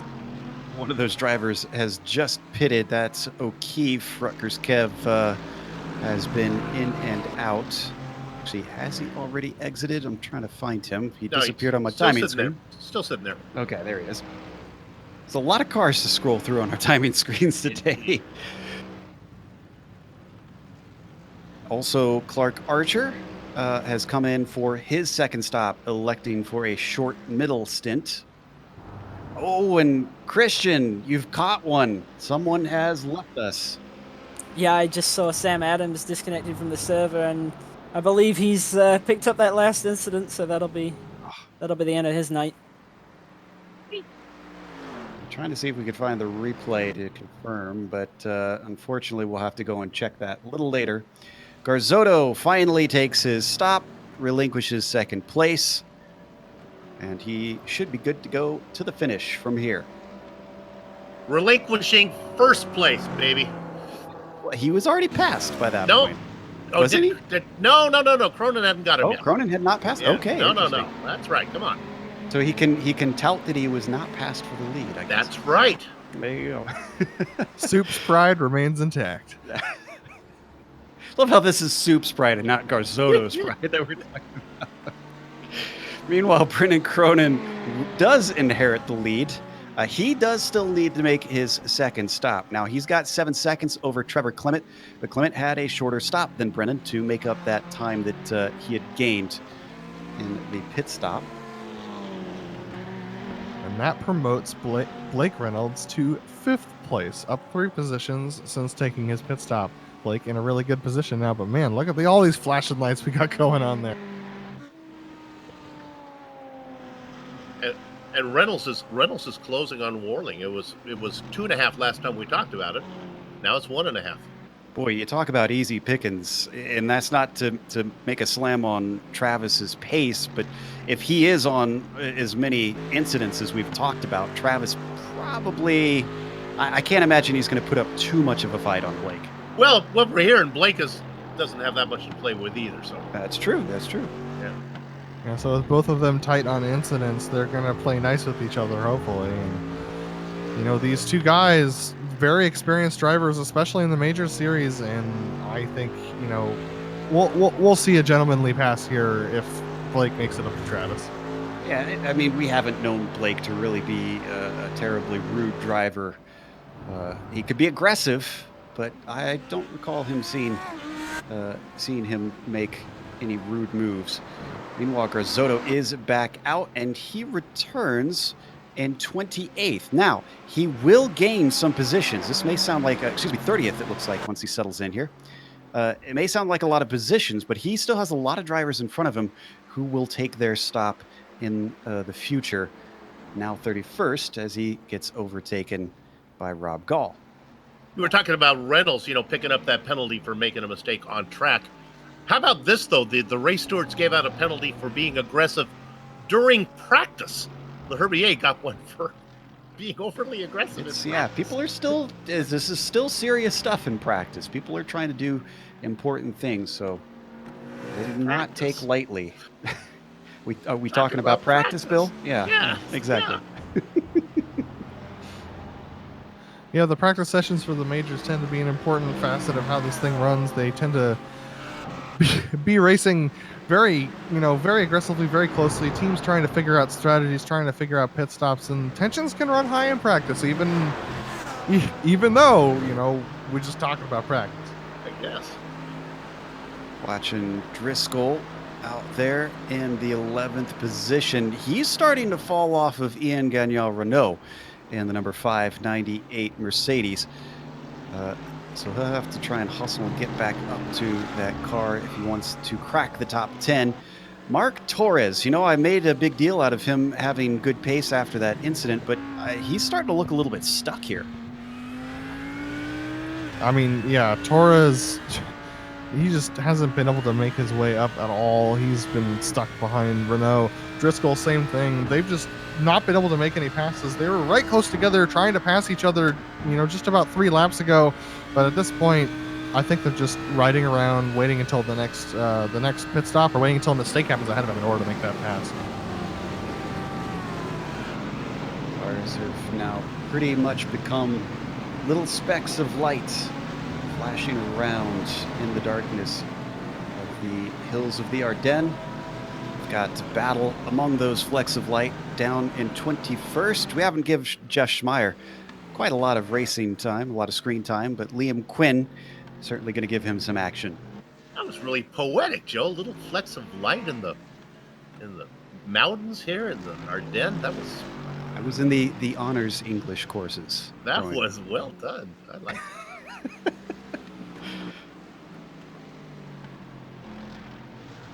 But Jeff Schmeier probably not too worried about the beauty of the surrounding forest, I don't think. He is really focusing on the bright lights behind him of the number 24.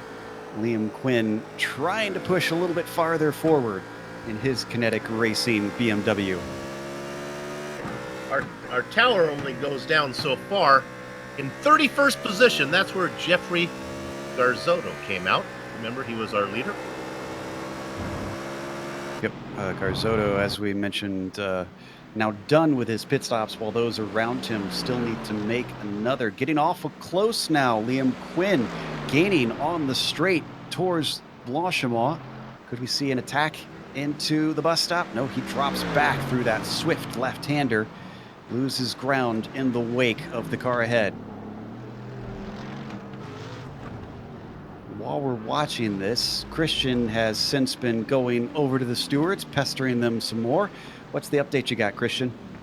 I'm told that Travis Willing's now up to 26 of 35 incidents, so he's really cutting it fine, and Blake's dialed it back a little bit. He's only picked up another 2 since we last spoke, so they're both getting kind of close on him, but I feel like Travis is really close on him for this stage of the race. This is still over 45 minutes to go, I believe, so it's going to be a management exercise for him.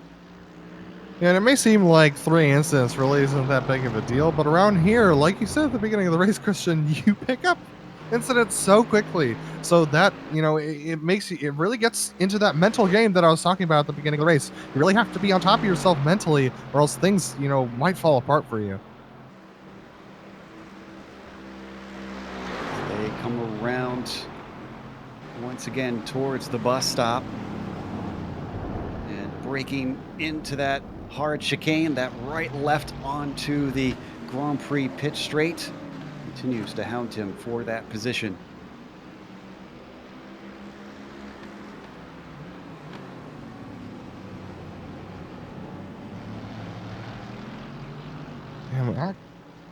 And if we could go back to P21, we have a battle going on between Jeff Schmeier and Liam Quinn. Liam Quinn gaining in his BMW on Schmeier's Mercedes.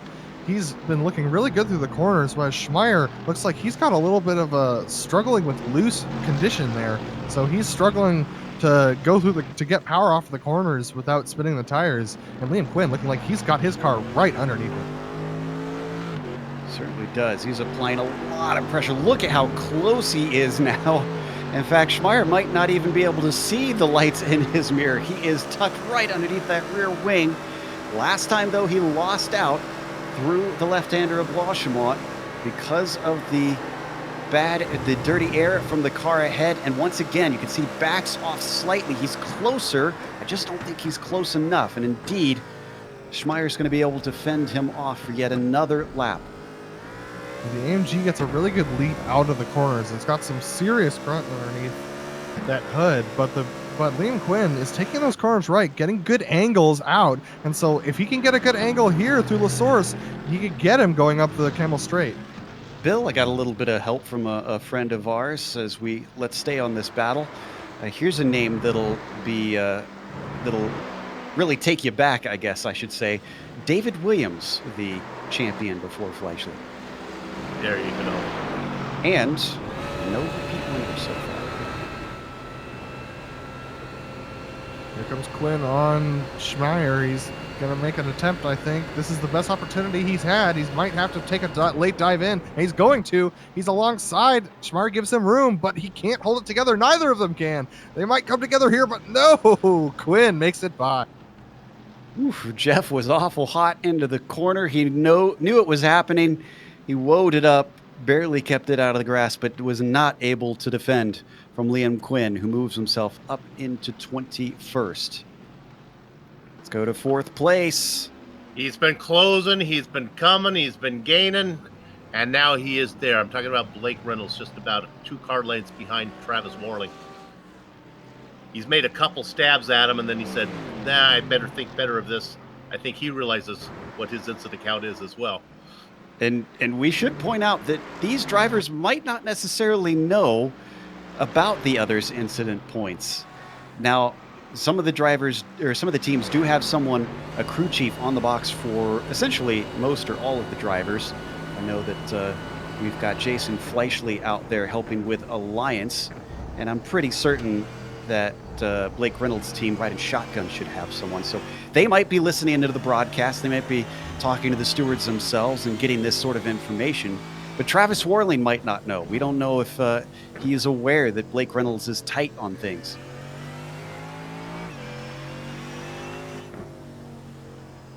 Yeah, it's not something that you really think about that much when you're driving, is how close other people are on their incident points. You're just worried about yours mostly, trying to make sure that you don't go over, because if you go over, that's the end of your day. And as good as Blake Reynolds has been running right now, it could mean nothing if he DQ'd. Scott Corbin coming down the pit lane at the very slow speed, looking for his pit stall. Another of our drivers getting his second stop completed. Looks like Daniel Knight is in. Jeff Schmeier also has come in. 45 minutes left. That's pretty close to evenly split thirds, is it not? Joe, I want to bring up to the battle for P4. These two guys are about to catch up to the battle for P37 as well. Steve Silesad and Clark Archer are battling for P37 right now, and Travis Warling right up to the back of them, along with Blake Reynolds. This might get spicy. Unlike Formula One, these blue flags are not compulsory. You only have to move over when it suits you, and as long as you are not impeding unnecessarily the car ahead. Now, unfortunately for Clark Archer, he's too much of a gentleman. He gives up the opportunity to pass Silestad in lifts, giving away a lot of time and letting both of those leaders through. Blake's got a really good run, but Travis has the draft from Steve up ahead. And it looks like Steve's going to pull aside. That's actually not going to help Travis, but it might give an opportunity for Blake to make a late lunge. No, Blake thinks better of it, thinking of his incident count, and he decides to stay in line. Looking for the very safe pass. Oh, it was a little bit of a bad exit from Warling coming through Malmedy, but yet still Blake Reynolds, as close as he is to that unorthodox car, he is not tempting fate. Blue flags may not be compulsory, but compulsory. What's the word, Joe? Help me out. Compulsory? I'm actually not sure if I used it correctly. Is it compulsory or not compulsory? Well, either way, it is if you want to have friends in the series. Let me put it that way. Yeah, doesn't matter which one. And sounds like we do have some information that both teams are keeping their drivers aware.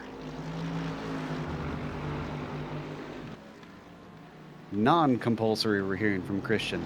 Give it to an English person to tell us what the proper English is.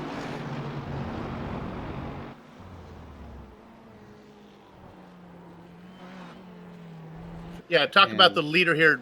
Cronin said in the fastest lap. Joe, when they came out of the pit stops, that gap between him and Clement was just about 2.5 seconds. Cronin really opened it up since then. He seems to be the guy to beat, and he sets another fastest lap at a 2:15.0. It is pretty cool out there. It's 69 degrees on track, so it's only gone down 1 degree.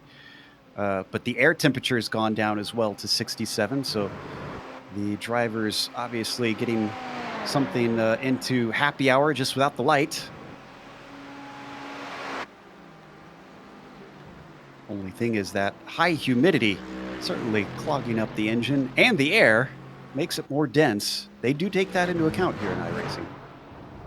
Blake Reynolds has a pretty decent run right now on Travis Warling. They both get pretty bad exits, though, coming out of Radion. So that's going to be another lap where Blake isn't going to be able to make the pass. It's possible that Blake is just content to sit here behind Travis. But yeah, it'll be interesting to see what the pit stop strategy is for everybody, whether who's going to take tires, who's going to take only fuel.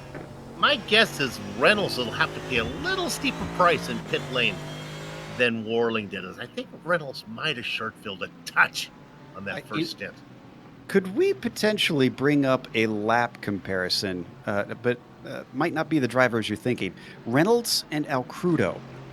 Now, Miguel is behind him in 6th place, but with Reynolds not immediately making this pass on Warling, I went back to look, and it looked to me like Miguel is running slightly faster laps. So Blake might not... Yeah, here we go. And, he was a little slower all the way up until this latest lap. So maybe not the threat that I was thinking of. But still, I feel like Blake can't hang around here too long. Eventually, he's got to get the hurry on. Blake might be out of tires, might be realizing that the risk is really high. But he's got a pretty decent run right now. It's not... It's close, but he's still got to make it, through the chicane and through La Source, but he might try a late lunge here. It's not the safest move. Yeah, he backs out of it, and yeah, it's just you got to choose the right spot. There's not that many good safe places to pass on this track, to be honest. Seems like a lot of drivers struggling to stay close through Blanchemont to get that run for a lunge into the bus stop. Maybe this one a little bit better, with it being a slow corner, not aero dependent through the bus stop, and then a heavy braking zone into La Source. Reynolds not quite close enough, but space at the apex left by Warling. Yeah, Reynolds has a pretty decent run right now. The draft is going to help. It just depends on what he can get through Eau Rouge and then coming out of Radion. Ooh, he gets a little loose there. Probably playing it safe at this point.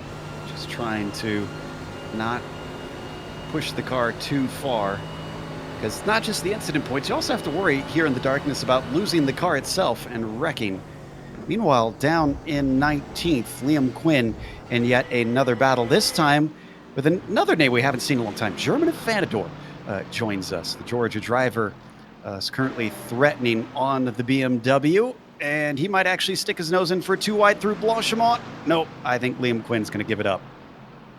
Yeah, risky move, but it looks like Fanador has some good pace there, and so he was able to make that gap work and take that position, forcing Liam Quinn to give it up. That was a pretty efficient move from Fanador there. Quinn, another driver in the championship hunt, playing the safe. Yeah, but Quinn, I think this one's going to hurt Quinn with as far down as he is in the points. Got a few other places that are relatively close. Wonder if we could go to 11th with Driscoll and Torres. I keep talking about Mark being stuck here. He's still about half a second behind the number 51. But maybe he'll have a little bit easier time once Driscoll continues to drop off of Gagnon Renault, because he's fallen back to about 1.1 seconds off of the Canadian driver.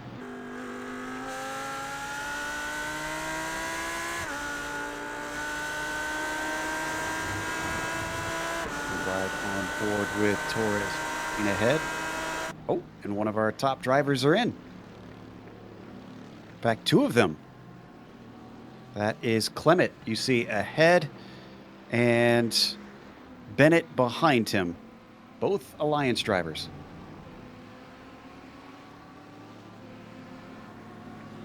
All right, Christian, what do you think? Is this for fuel only, or are these guys going to take tires?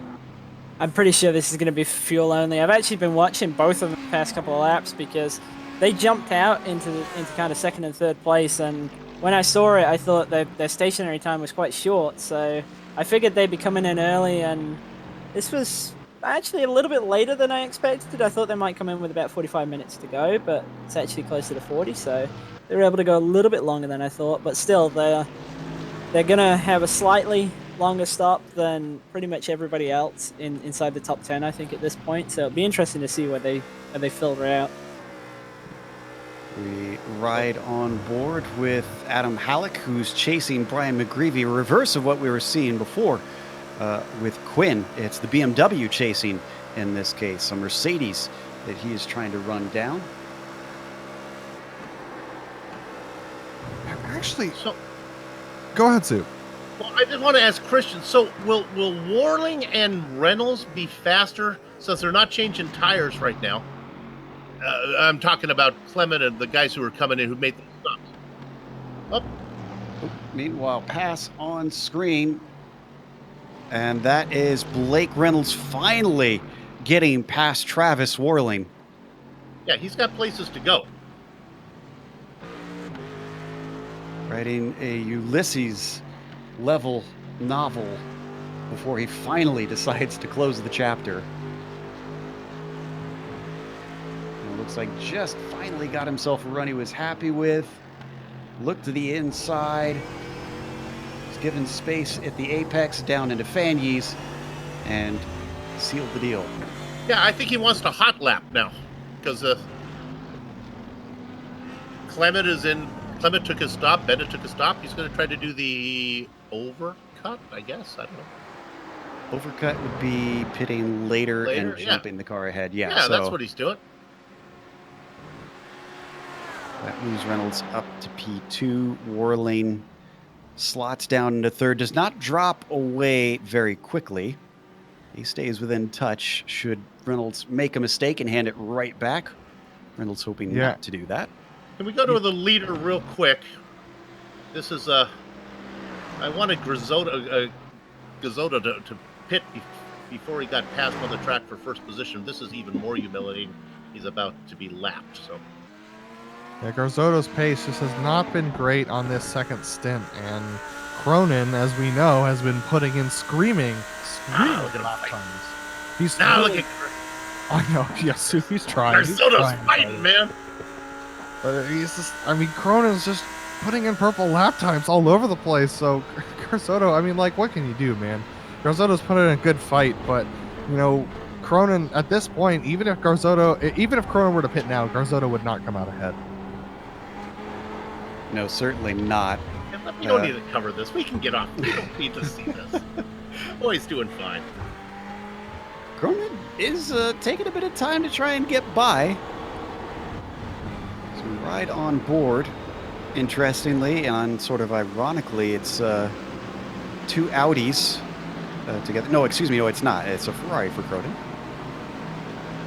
It's dark. I can't see. I blame the sun. They're coming up to the bus stop. It could be. Oh, he's flashing his lights. Yeah. That's just rude. Well, no, that's not rude. He's lapping the car. Better not. I think, you know, honestly, I think that was probably a good call from him because he was putting his nose inside. He was making sure that he looked at his mirror, that Garzotto saw the pass was coming then. It wasn't rude, but just made me sad. Bill gets really emotionally invested in these races.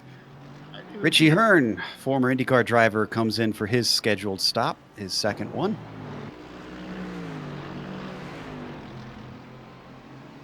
Making that slow trundle down to the endurance pits. This is probably the most painful part about driving around Spa, is having to cruise at 60 miles per hour into this pit box.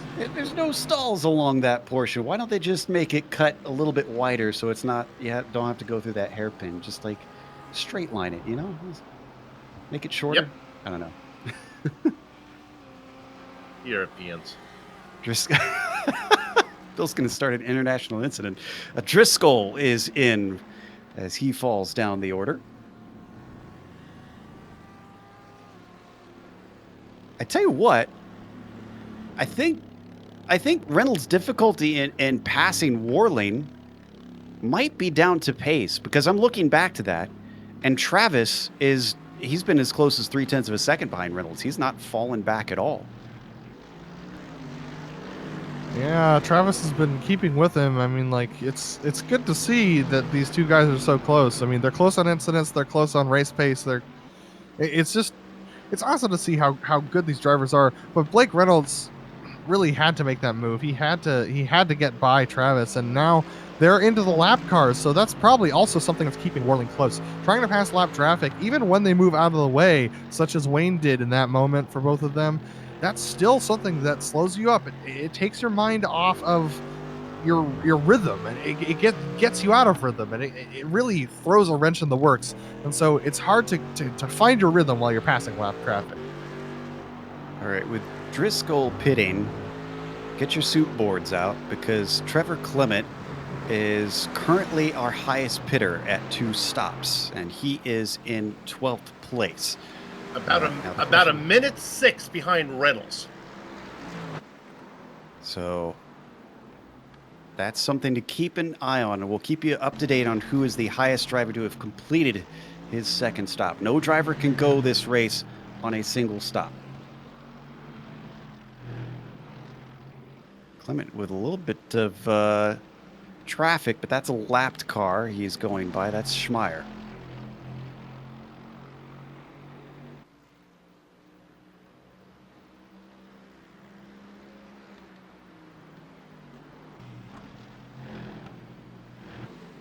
About a half an hour left to go in this 2.4-hour race. Brendan Cronin is your leader. Still yet to make a second stop, but he has gapped the rest of the fields pretty well. So at this point, unless we start to see some mistakes or a lack of pace or something dramatic happen to the 48, we expect that the New England driver has this one under wraps.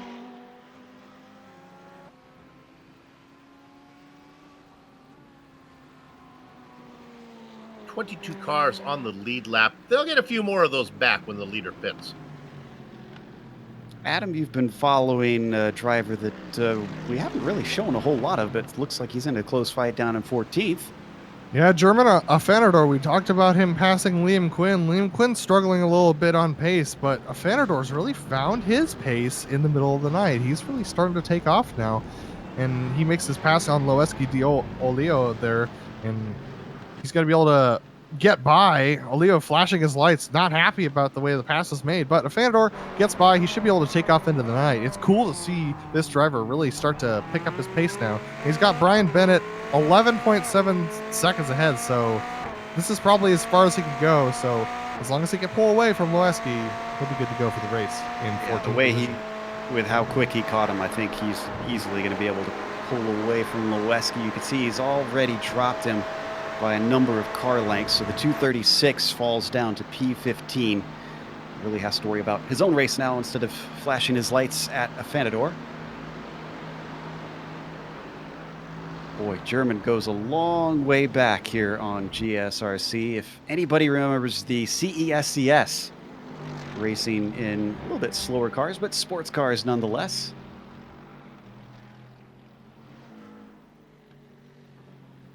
German hailing from the States, so don't let his first name fool you. It fooled me. Thanks, Joe. That was helpful. Of course it would for you. I was confused.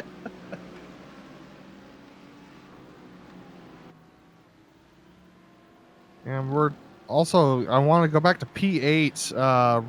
Gadon Renault has been struggling to get past lap traffic here. He's trying to make his way past Clark Archer. Mark Torres, in his struggles to try and get past Renault, still, after all these pit stops, after everything that's happened, Mark's only been in the pits once. He's still stuck now behind Renault. These guys, I think Mark's just hoping that he's made better fuel numbers and that he can get past Renault in the pits, because he's been here for well over 45 minutes at this point. I'm kind of shocked at what's happened with our pole sitter Torres. The 05 looked, a little slow at the start, but you would think our pole sitter would still be a contender up for the top of the field. Ever since his spin, he has climbed a number of positions, but then he had that little bit of contact, and it didn't look like much, but it's like it just sucked up everything in that car. Top 4 qualifying spots: 9th, 12th, 17th, and the final one would be, who knows what, 47th. Qualifying's overrated. Apparently in this endurance race. And here's Liam Quinn into the pits. I was wondering when he was going to pit because he was losing time on track hand over fist. Good to see him coming into the pits. Hopefully, I believe in his last stop he did not take tires, so hopefully he'll pick up tires this time and have a little bit more pace for the close of the last half hour of this race.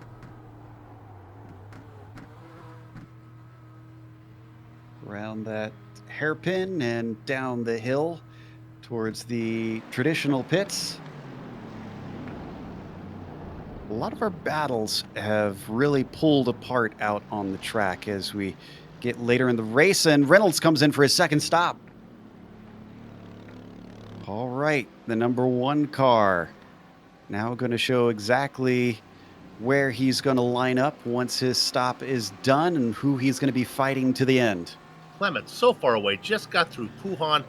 It seems like there's no chance for Trevor Clement to get there, but I think he will.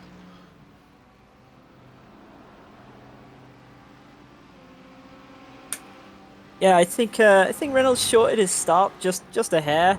I was actually just looking at incidents again, and I'm told that Travis Walling is actually up to 30 out of 35 now. So he's really close. If he has one 4X and an off track, that'll be the end of his day. Reynolds has got up to 27 out of 35, so he's got a little bit more in hand, but still not a lot. I'm actually expecting we'll pretty much see everybody come down within the next 5 to 10 minutes or so. Blake was actually maybe a lap or two earlier than I expected. I did think he'd be earlier than the rest just because of how he jumped ahead, but we'll have to see how he comes out versus Clement and Bennett here, because they also took earlier stops. Ooh. Quick stop for Reynolds, 18 seconds compared to Clement, who was in there for nearly 30. And Trevor's got the speed, though. This might be close. This is going to be very close, I think. Reynolds now just getting up his momentum. Trevor up and over Radillion. Who's that spun? Oh, I believe it was David Glenn. I don't think Glenn was running in 44th. Thankfully, none of our leaders hit that car. Had to be a little bit of a scary moment. And Reynolds, when all things settle out, is about 2 seconds ahead of Clement.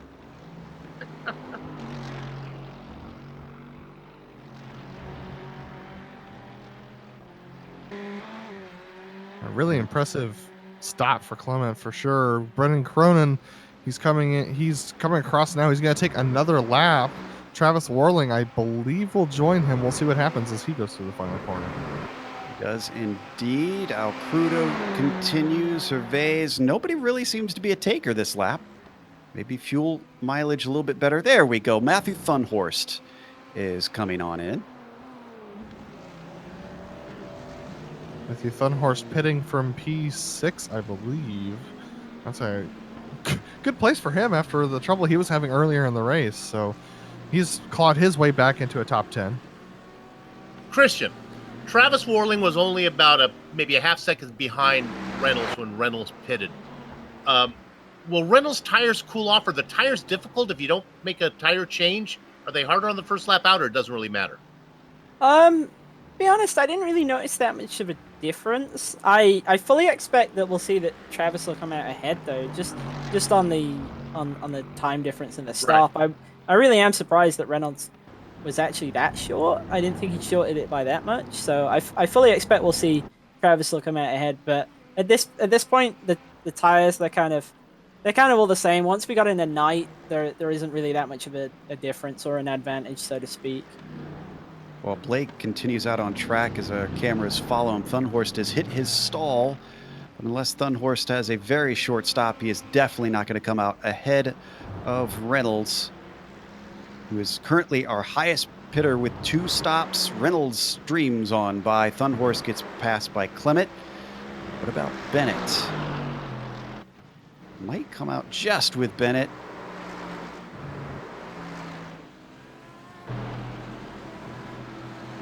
Matt gets it going, but he's not got his speed up yet. There goes Brian on by, just as he sees the headlights of Thunhorst exiting pit lane.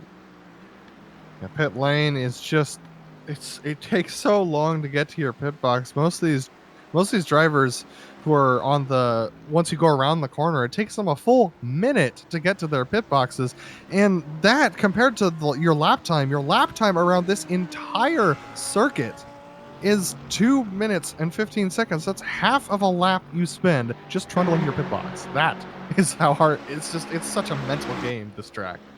Let's talk about going around again.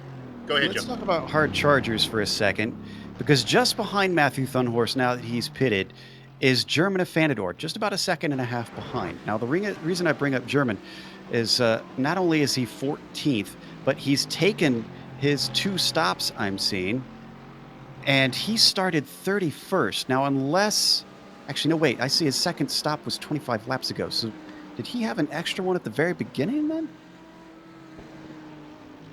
It appears so. He's definitely going to have to pit again, isn't he, Christian? Yeah. Actually not sure on that. He might. I'll have to get back to you on that one. I'll go and look and try and pick it up. Well, Christian's doing some research on that. If German can go to the end, that is an incredible climb for him. Mark Torres finally pits. So does Gagnon Renault. These two locked in battle for the better part of an hour now, and we'll see who's able to make it out of the pits faster. Looks like, we'll see whether Torres is hoping that he gets out faster because he's been stuck behind Renault for quite a while. Yeah, unfortunately for the number 05, he's lacked a lot of pace in the latter half of this race. We watch him come down in. Christian's come back with a handful of papers. Christian, what do you got? Yeah, I was just looking through, and he has only stopped once. He'll have to come down in probably the next 2 laps, I think. So it's he's climbed up to 14th, but I don't think he's going to stay there, I'm afraid. False alarm from me on that climb through the field. Gagnon Renault is out well ahead of Torres. Actually, a long ways ahead. Yeah, we got a good battle going on here. Thunhorst, Renault, and Afanador. Afanador just behind this group of drivers. So with these guys not taking tires, it's possible that actually Afanador did take tires at the last stop. So he's going to have better tires than the rest of this group. He might be able to gain these positions back. Thickens for German. To ride on board of them. Looking forward. That is not Gagnon Renault up ahead. Or actually, is it? Oh, that is Gagnon Renault. Sorry, I was thinking of Torres before. Yes, so the 261 is in chase of the 598.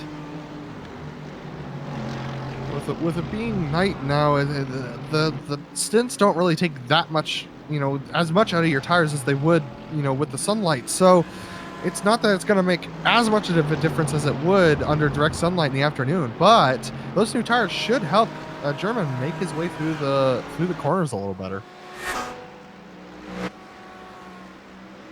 So can he maybe scalp one before his pit stop? He doesn't have much longer to go. Really wide there for Ian coming through Blanchimont. This is going to be lap 26, and that's as far as German goes. He ducks into the pits. It's going to be a short stop for him, but with pit lane being 2 minutes long, it's not going to feel short. Certainly not. He should manage to have a bit of a shorter stop, of course, since this is his second pit stop. So I want to say we're looking at a minute 20 to a minute 30 for most drivers here for stop number 2 from cone to cone. This is our leader, Brendan Cronin, who leads by 28 seconds, but that is over Travis Worling, who has not stopped, and Cronin has not stopped, but a bunch of cars behind them.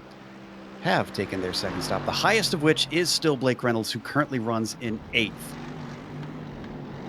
Yeah, and we've been comparing his laps compared to Travis Warling's, and very interesting to see the difference here with Blake Reynolds. Just take a look. Travis Warling, it's kind of been a toss-up here between the last 2 laps. Whereas Blake lost about half a second on lap 52 coming out. Lap 53, he gained a couple of tenths. So it's really just a wash-up at the moment. And Travis Warling is in.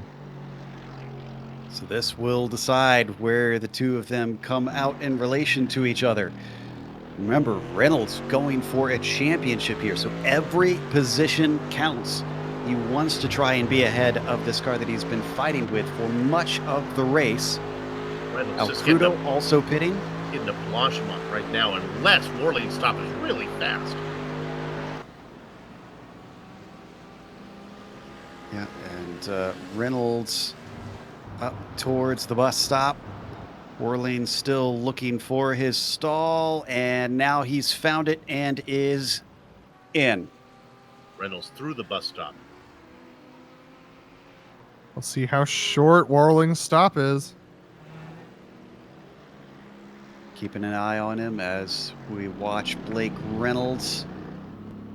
You see the time for Warling's stop on the right-hand side. When you see one of those boxes stop, which it just did, 19 seconds for Travis Warling.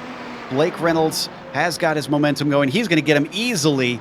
Swings around through Eau Rouge and give that spot to Blake Reynolds. That promotes him up to 4th with all the cars that have pitted. Here comes Al Crudo. He gets passed by Clement. And he's still got Looks like Peterson and Hervase to pit still. Christian, you were talking about Reynolds' bad days? Yeah, they're never as bad as everybody else, pretty much. And speaking on the whole Reynolds and Warling battle, I feel like that's over now. I'm told that Warling's on 32 incidents. He doesn't have a pass that he can make without risk of a DQ, so I think Reynolds clearing him there is kind of nailed that one shut now. Certainly did. He's got about a second and a half over Warling. Now, if he has better pace is another question. What's interesting, before the stops, though, Reynolds and Warling, well, they say 4th and 5th right now, but they were behind Clement and El Crudo. That's true, yeah. Oh, and what happened to Banfield? He was one of our front runners. He's off the track right now, and this is in Pujan. I think this is just plain driver error. Another case of the Audi biting with that oversteer. And very similar to what we saw before. He could feel it oversteering very early, was counter steering, but there was just no catching it. This drops him to 11th because of that incident. Impressively, we still have, I see 42 out of our 51 drivers running in this race. Leif Peterson coming in to make his stop. Yep, this hands 3rd place to Reynolds. So at this point, he is only waiting for Austin and Brendan to pit in front of him. I don't think that he's going to be able to chase down Brendan because we haven't seen him faster than him pretty much all race long.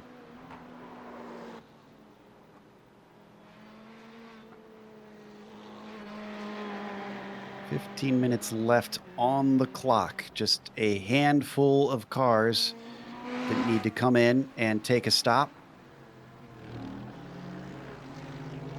And who is this that we see coming in? That's our leader. There's our leader.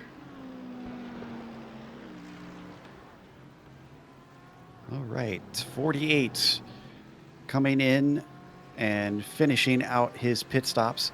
You know, we were talking about German Afandador trying to figure out whether he was a good climber or not. I'd say he still is. He's 18th. And I think he might get one more because he's got Kevin Ovali ahead of him next, and he's in the pits right now. But he's 3 spots behind Jeffrey Gazzardo. Gazzardo just got his lap back. Got it, boy! Austin Hervais also takes to the pit lane as well from second position. Now, is Blake Reynolds going to be able to jump Austin in this? Because Blake is still coming up to Stavelo. Yeah, this will be interesting because not only it's Reynolds, it's Warling, it's Clement, it's Ocrudo. So this stop is really important. You see Reynolds out of Stavelo, now heading towards Blanchemont. Austin in his 260 Ferrari has just hit the traditional pits.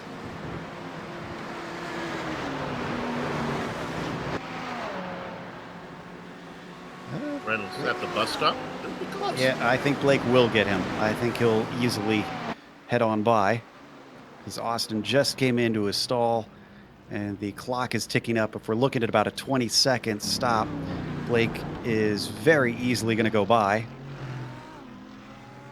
Oh, 13-second stop for Austin. I still don't think it's enough. Very quick. Yeah. Blake's got the momentum on his side. You can see the two of them in the same picture. And Blake Reynolds now up to second place, legitimately, having started in 19th. Here Austin's comes losing his spot to Warling. Travis. Yeah. Oof. Warling gets him, but not Clement. Just off the podium for the number 260 car. He could yet get himself back onto it. As you can see, we ride on board, and the unorthodox car in front of him is within reach.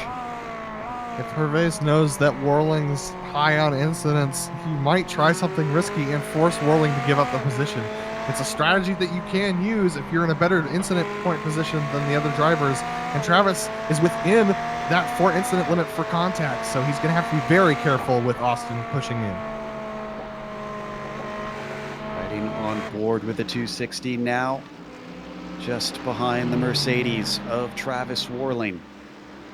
Warling does have some help from his team, of course, being on Orthodox, but Austin Hervais, I believe he's an independent driver. Yeah, we're seeing he does not have a team, so he might not be aware of Travis Warling's incidents. He's tucked up right behind. He's got some good speed with that Ferrari. He's got a good draft, too. We'll see whether or not he can make the pass here. What did we say Warling was at? It was like 32, wasn't it? 31, we're hearing. Oh, and that's another one. Yeah, it is indeed. So make that 32 for sure. That's coming Now- really close. And especially if he gets into a fight with Austin. If they make car contact that's hard enough, a 4X will make Travis disappear. Oh, we're hearing it's 33 actually now. Oh, Austin's almost alongside here. Travis is going to have to be really careful. This is a place where you can definitely make contact if you're not careful. Up Eau Rouge and through Radion. He's got to last for 11 minutes. He's made it this far. A good run off of Radion. Austin now in the slipstream, riding on board, looking over his shoulder. He ducks out to the inside with a move on Travis Warling. Warling makes no effort to try and defend. He lets him through and lives to fight another day. Austin back onto the podium. This is another driver who has surely made good use of his race pace, having qualified in P13. Yeah, it's just smart driving from Travis. It's not the way you want to finish a race, but it's a lot better than DQing. That is 33 incidents is way too tight. So Travis might even have to start backing off the pace here to make sure that he makes it to the end. He's got about 10.5 minutes to go. But only 0.6 of a second back to Clement. Yeah, that's true. So he could fall down to 5th. And then Alcrudo's only 2 seconds behind Clement. So they'll keep coming. Warling could wind up finishing out with a whimper instead of a roar, unfortunately. 10 minutes left to go now. All drivers have taken at least 2 stops. If you're going to make a pass, you got to do it out on track from here on out.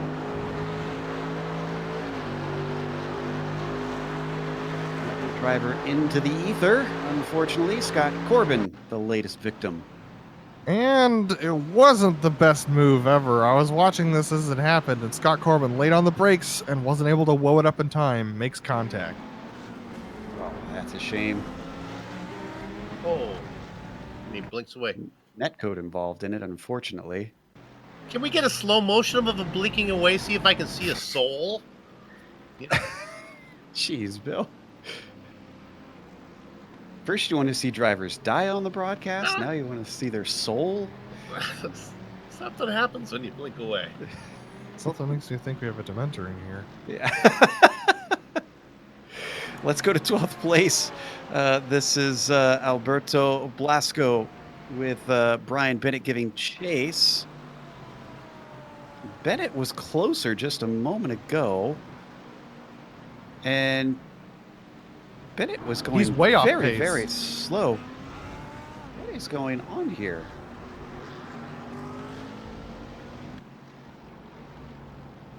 Meanwhile, in 4th place, Trevor Clement has Travis Warling, or has overtaken Travis Warling, actually, and now got himself up into the 4th spot. So let's watch and see how this happens.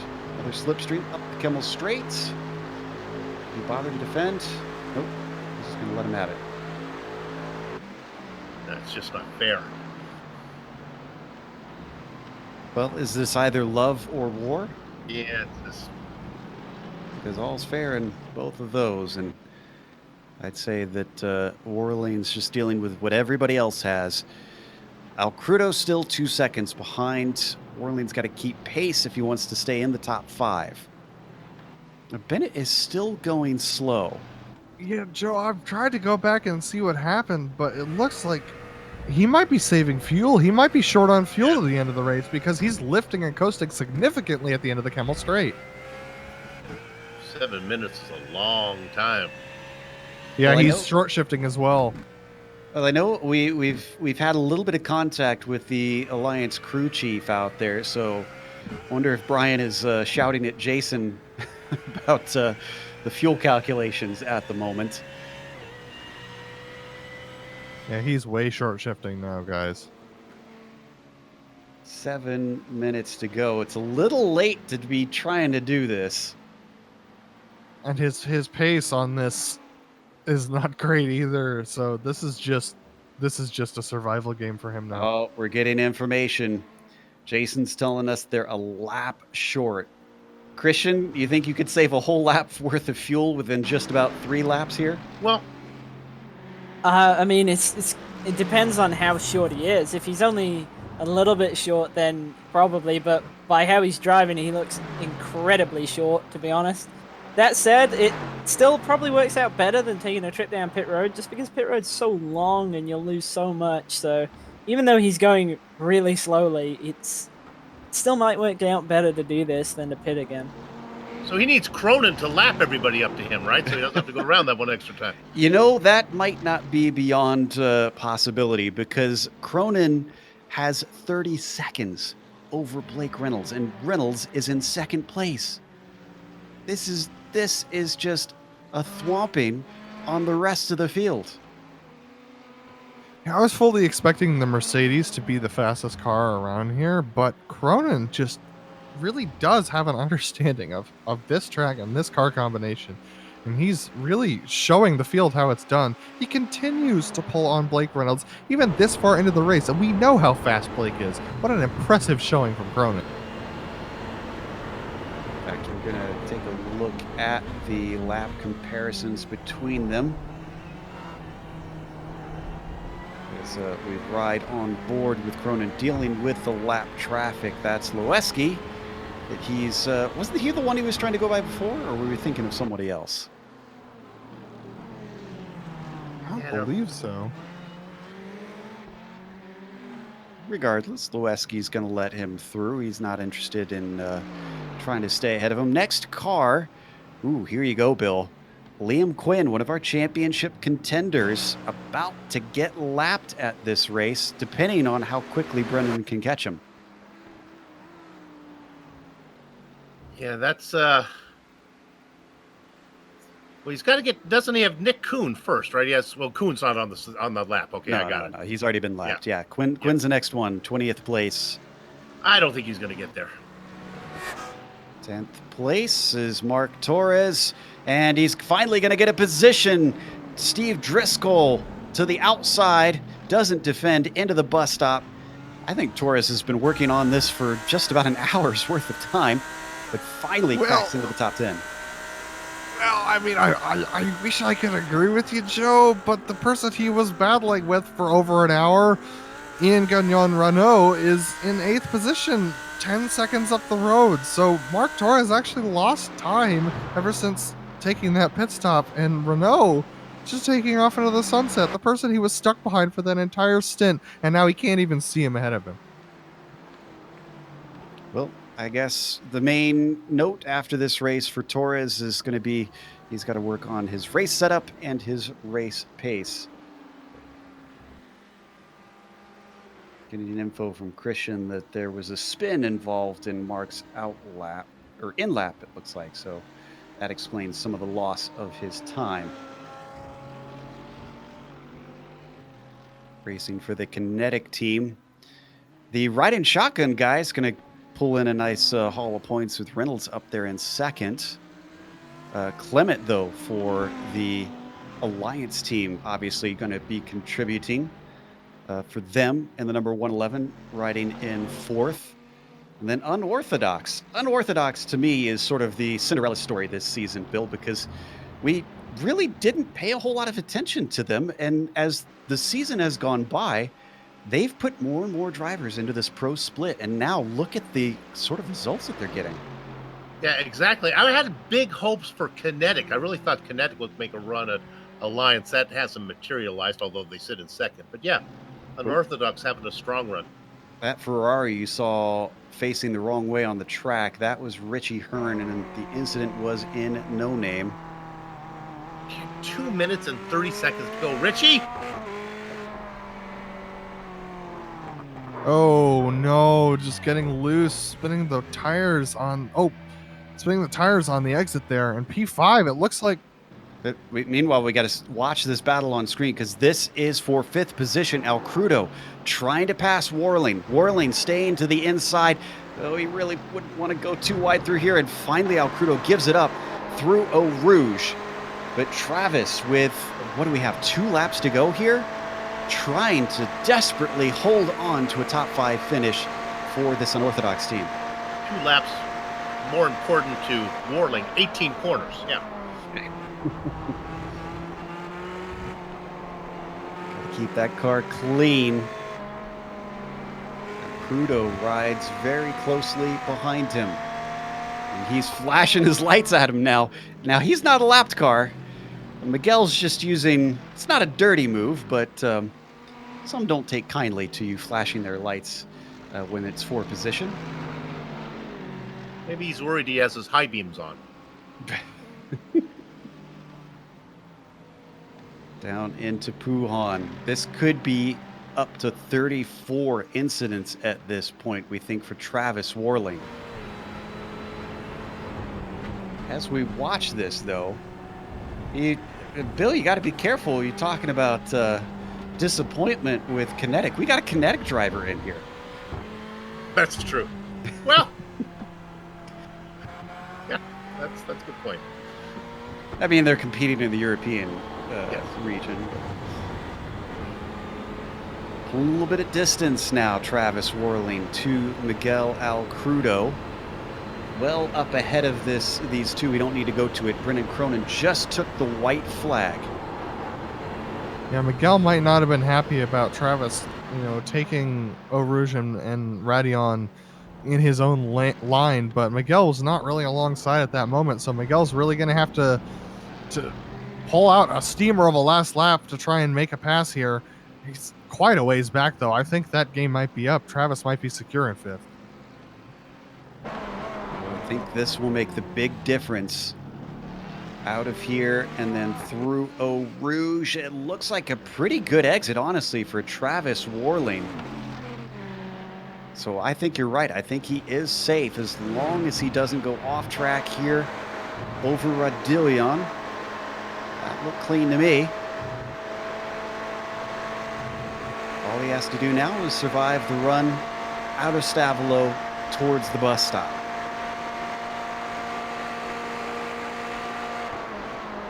Bill, I got bad news for you. Liam Quinn is very close to being lapped. It depends on Cronin's mood, I think, and whether or not Quinn wants to go this final lap. There you can see he is being chased by Brendan Cronin in the red Ferrari, the blue BMW of Liam Quinn in that kinetic car, just a couple car lengths ahead. Absolutely no reason for Quinn to try to stay on the lead lap other than for pride. And Or fuel saving. Yeah, that too. Now Cronin caught him very easily, but he's lifting. I don't think Cronin really wants to mess with this at this point, so he backs off. All he has to do is make his way through the bus stop. Brendan Cronin, 8th on the grid, charged up through the field early, put his stamp on the race. Now he's going to grab that checkered flag with both hands. Victory to Brendan Cronin here in the 2.4 hours of Spa. That was an impressive win from the green flag. You said it, Joe. Now, Blake Reynolds with a hefty gap. No, I shouldn't say hefty gap, but a healthy gap. Miguel is definitely gonna try something here. If he gets a run on Travis, he's gonna try and stick it up the inside. He's been flashing his lights. He might try something here. Travis blocks it off, and Miguel thinks about it, but thinks better of it, and he can't make it by. Travis looks like he's gonna secure fifth. Oh my goodness, yes he is. Oof, more critically, he was not touched by Miguel Alcrudo. Remember, he couldn't get a 4X or else he'd disappear a corner from the line. Alcrudo settles for P6. Looking back through the field, I'm seeing a lot of drivers separated. Do we have anybody limping to the line, though? Did Bennett make it in the end? Bennett is still out there. He's fallen down to 17th spot. And he's on the lead lap, so he's way to go. Yeah, he does. And we're getting information that he has saved enough. Yeah, there's 3 spots that he could possibly lose to Fanador, Fleming, and Quinn. Most everybody pretty spread apart here at the end. And though Bennett has someone behind him. There's your friend Garzotto finishing across the line. Where did he wind up, actually? 13th, baby. That's actually a very good run for Jeff. Though he qualified 14th, that's still a position up. Not easy to come by that high of positions here. May not have won the race, but he won my heart. German Fanador. I think he won my heart on this one. 31st to 17th. I think that's one of the biggest climbs we've seen. And Bennett's going to take, he's got to make sure he hands that time back before he crosses the line or else he'll get a penalty. But Bennett looks like he will get that 17th place. Oh, just barely. That's Patrick Fleming. That was for position. Fleming is going to follow him home, though. That's going to be the last of our cars because Liam Quinn, the last across the line. We'll come back after we give you a few of the upcoming races here on GSRC on screen. Then we'll give you the unofficial results as well as driver interviews. So stick around.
back to Spa-Francorchamps. As you can see, the sun has now gone down. It is nearly midnight, just past 11 o'clock virtual standard time after the race. And Brendan Cronin was the one who took it from daylight into the night and took the victory. Blake Reynolds coming from a penalty in qualifying, putting him down to 19th on the grid, wound up finishing at second.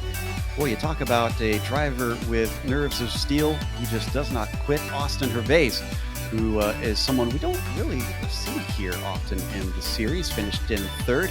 Trevor Clement managed to get into fourth. Travis Warling, very nervous times, almost to the limit on incidents, could have been DQ'd, but managed to hold off Miguel El Crudo, take fifth, and El Crudo finishing sixth behind him. Matthew Thunhorst in seventh, with Ian Gagnon Renault in eighth position. Ross Banfield gets a ninth, and Mark Torres, disappointment after being on the pole, only manages 10th. Bill? 9 more drivers on the lead lap. Steve Driscoll and Alberto Blasco go 11th and 12th. 13th in the standings, first in our heart, Jeffrey Garzotto. Leif Peterson is in 14th, just ahead of Little Train Lionel Calisto. All ribbons and curls in 16th, Joe's driver, German Alfanador, with Brian Bennett able to limp that car around without fuel in 17th. Patrick Fleming and Liam Quinn go 18th and 19th. First car one lap down is Levinsky Diolio. I'll go with that one, Diolio. Second car one lap down is Adam Halleck, followed by Clark Archer. Brian Barnes coming home in 23rd. Kevin O'Vale in 24th position. Brian McGreevy, didn't hear much of him tonight, unfortunately, coming home in 25th position. Wade Hayes in 26th position after his troubles. Ray Partridge in 27th. Rob Gall in 28th. Lance Nazier, not a great race for him, unfortunately, 29th position. Daniel Knight rounding out the top 30. 31st goes to Andrew Oakey, with Jeff Schmeier in 32nd. Jimbo Pfeiffer, P33 for him. Kevin Hill, another driver that unfortunately fell backwards from 11th to 34th. Dick Mueller, P35 for him. Wayne Hutchison finishes in 36th, and Marcus Tracy 37th. Richie Hearn, a little bit from the end, found himself in the wall, and that settled him down to 38th after what looked like a pretty decent run. Steve Seilstad was 39th, and Nick Kuhn was 40th. Bill? And the final drivers, Peter Hebron, Scott Corbin, David Glenn, Kevin O'Keefe coming home in 14th spot ahead of Daniel Manzano. Vincent Leherbier, rough night for him as he gets 46th position. Eric Smith, even a rougher night, started on the outside of row 1, will have to settle for 47th and drop in the points. Bob Salami Beltrami in 48th, just ahead of Sam Adams. Mirko Frontini in 50th. I think that's the last car that actually took the grid. And with that, we've got second place ready to talk to us, Blake Reynolds, who really made good on a bad situation. Blake, you were penalized and started a little farther back than you probably wanted to in 19th. How did you go about coming into this race? Did you have a plan to try and climb forward? And at what point did you realize kind of where you were set for?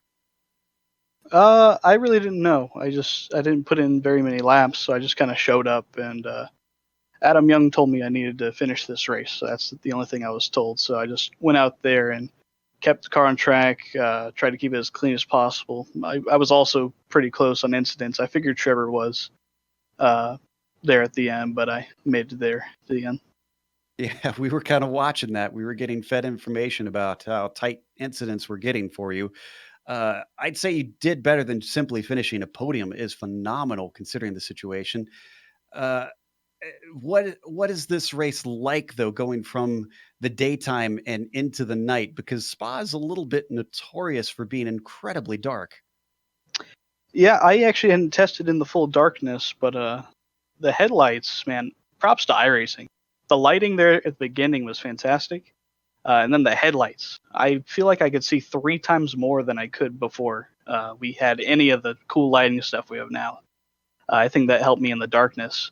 And then, starting 20th, I had a good handling car. Lance Nasir and Clark Archer worked hard on the Merc set. I think Clark ended up running the Audi. So I knew I just needed a lot of turn. My car was super loose in the daytime, so I just kind of held on to it there and was running, in the 15th to 20th range there with my teammates Sam and Lance.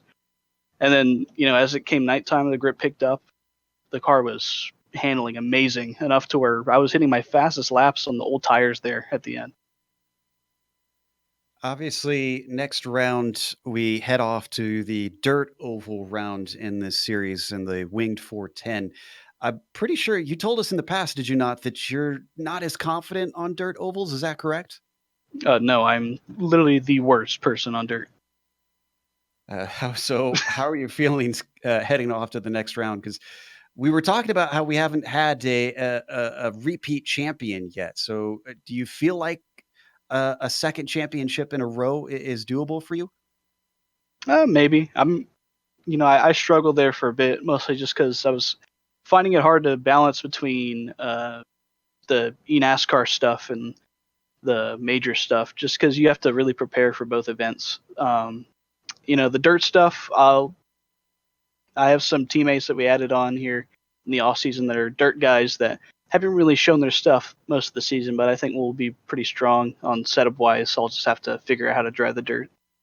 All right. Well, we'll look forward to seeing how you handle that, and if you can continue this run towards what looks like a potential second championship. Congratulations. Yep. Thanks, guys. Up next, Bill has caught up with our winner, Brendan Cronin. Brendan, congratulations on the win. Before we talk about what happened at the last part of the race, let's go ahead early on.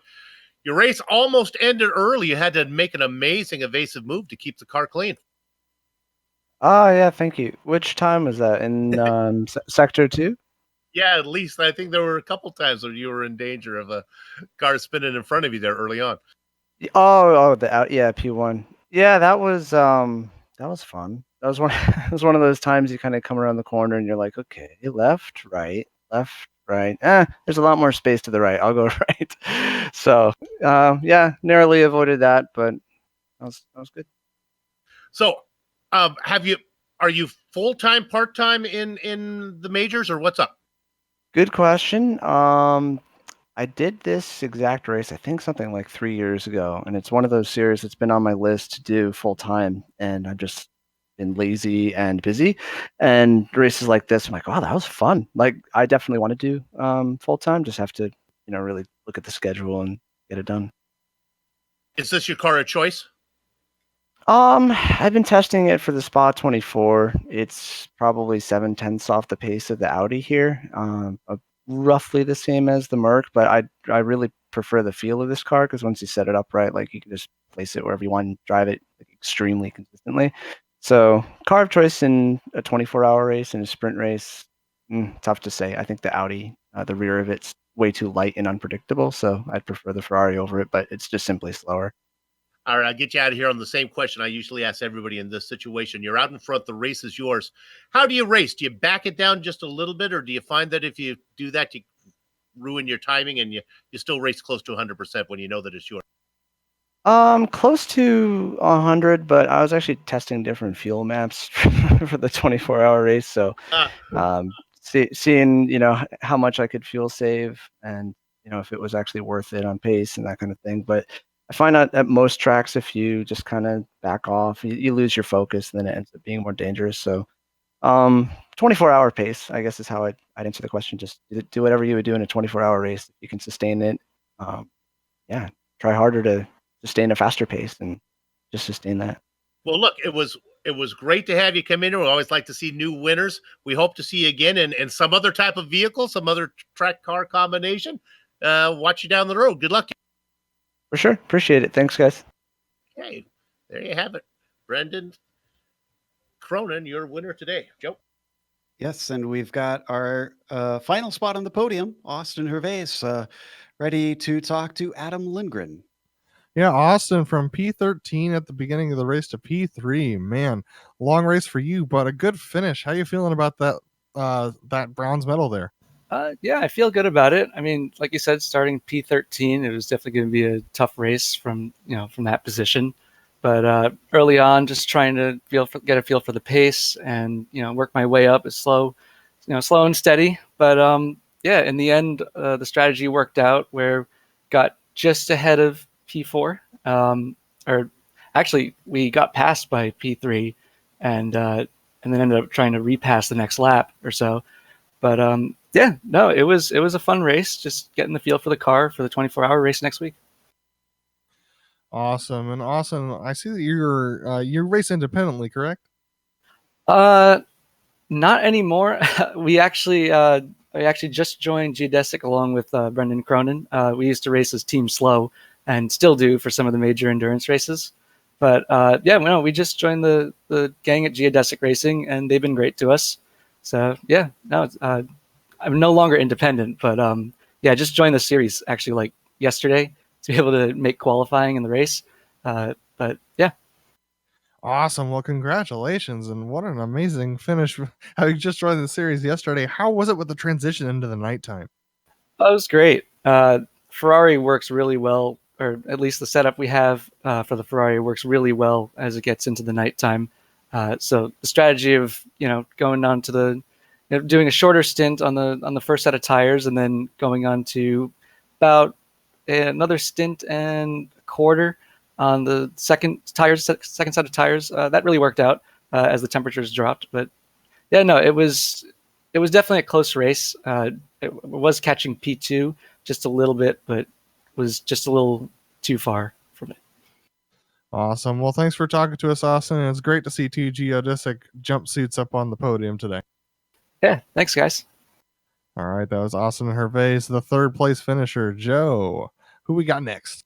We've got Trevor Clement, fourth place driver, just off the podium, but found positions at the very end of the race, and Christian is going to be talking to him. Yeah, pretty good result there for Trevor coming home P4. I mean, it's P4 on the road, but when you look at who's around him, it's kind of P2 in terms of championship points. So you must be pretty happy with that. Hey, Christian. Yeah. First, thanks for having me in the booth, guys. Yeah, I'm definitely happy with it. Early on, I was my car with a full tank of fuel was not the best, and it was a little understeery, and I just burnt up the tires pretty bad. But I knew once I pit and went out on a different strategy with some shorter fuel that my car would be a little better, and I'd at least have half a chance. So yeah, I'm very happy with fourth. Yeah, I saw you guys at Alliance were kind of pulling a little bit of a strategy play there. I mean, I'd said before the race that it was likely that everybody would take tires at that first stop, and then it was kind of a decision whether they would take a full tank or a half tank or anywhere kind of in between. What really pushed you to kind of go a little bit off strategy with that? Were you just kind of making a track position play, or was it really a handling deal? No, it was really a handling deal. Like I said, my car just with a full tank, I made it a little too safe, and it just kind of understeered. But when coming out with some shorter fuel, I was able to conserve tires a little better and just stay consistent and at least give myself a chance in the end to do something. Yeah, you were saying you weren't too happy with it on a full tank and at the start of the race in the day. So did you find that handling got better at night? It looked like it was working better for you. I mean, the pace definitely did look better from my perspective on that. Yeah, it was for sure. Like I said, I think early on I really burned up my front tires too, so it was just hard to drive, and it was much more balanced in the end. So it was good. Like I said, I felt like I gave myself a chance to at least be there. I think Travis might have been in a little bit of trouble on incidents, so I knew if I got up on him, he'd probably have to let me go, which he did, which put me in fourth, and I'm happy with it. Yeah, well, I mean, like we said, it looked like a really good run for you, but effectively second in terms of the points guys. Is there anybody you'd like to give a shout out to? Yeah, absolutely. First, Mike and the guys that organized the series. It's a ton of fun, and I appreciate what they do. And my teammates, Alliance. It's been a great week and a half, 2 weeks getting ready for this. Had a lot of team participation, and just want to say thanks to all of them. And thanks to you guys. I love watching the broadcast. Enjoy it. And That was Trevor Clement, our fourth place finisher here today, and that's going to wrap up our interviews. Of course, we want to give a big thank you to the majors for coming back for another season of coverage here on the Global Sim Racing channel. We appreciate them so much, especially over the years and watching this thing grow. Also, a thank you to iRacing for putting us on IESN as well. If you haven't yet, go to their YouTube page and subscribe. There's a big red button that says so. Click it, and you'll get all of the majors races in your YouTube feed. Thanks to the companies that provide the software and hardware for our broadcast listed here on your screen. And additional thanks go to June Lalonde, who provides our wonderful music. See the screen for how to get a hold of more of her great work. Thanks to the team today, Amjad, Bill, Adam, and Christian, as well as Dougie. If you'd like to find out more about GSRC, including upcoming races, you can find it at globalsimracingchannel.com. We're also on social media.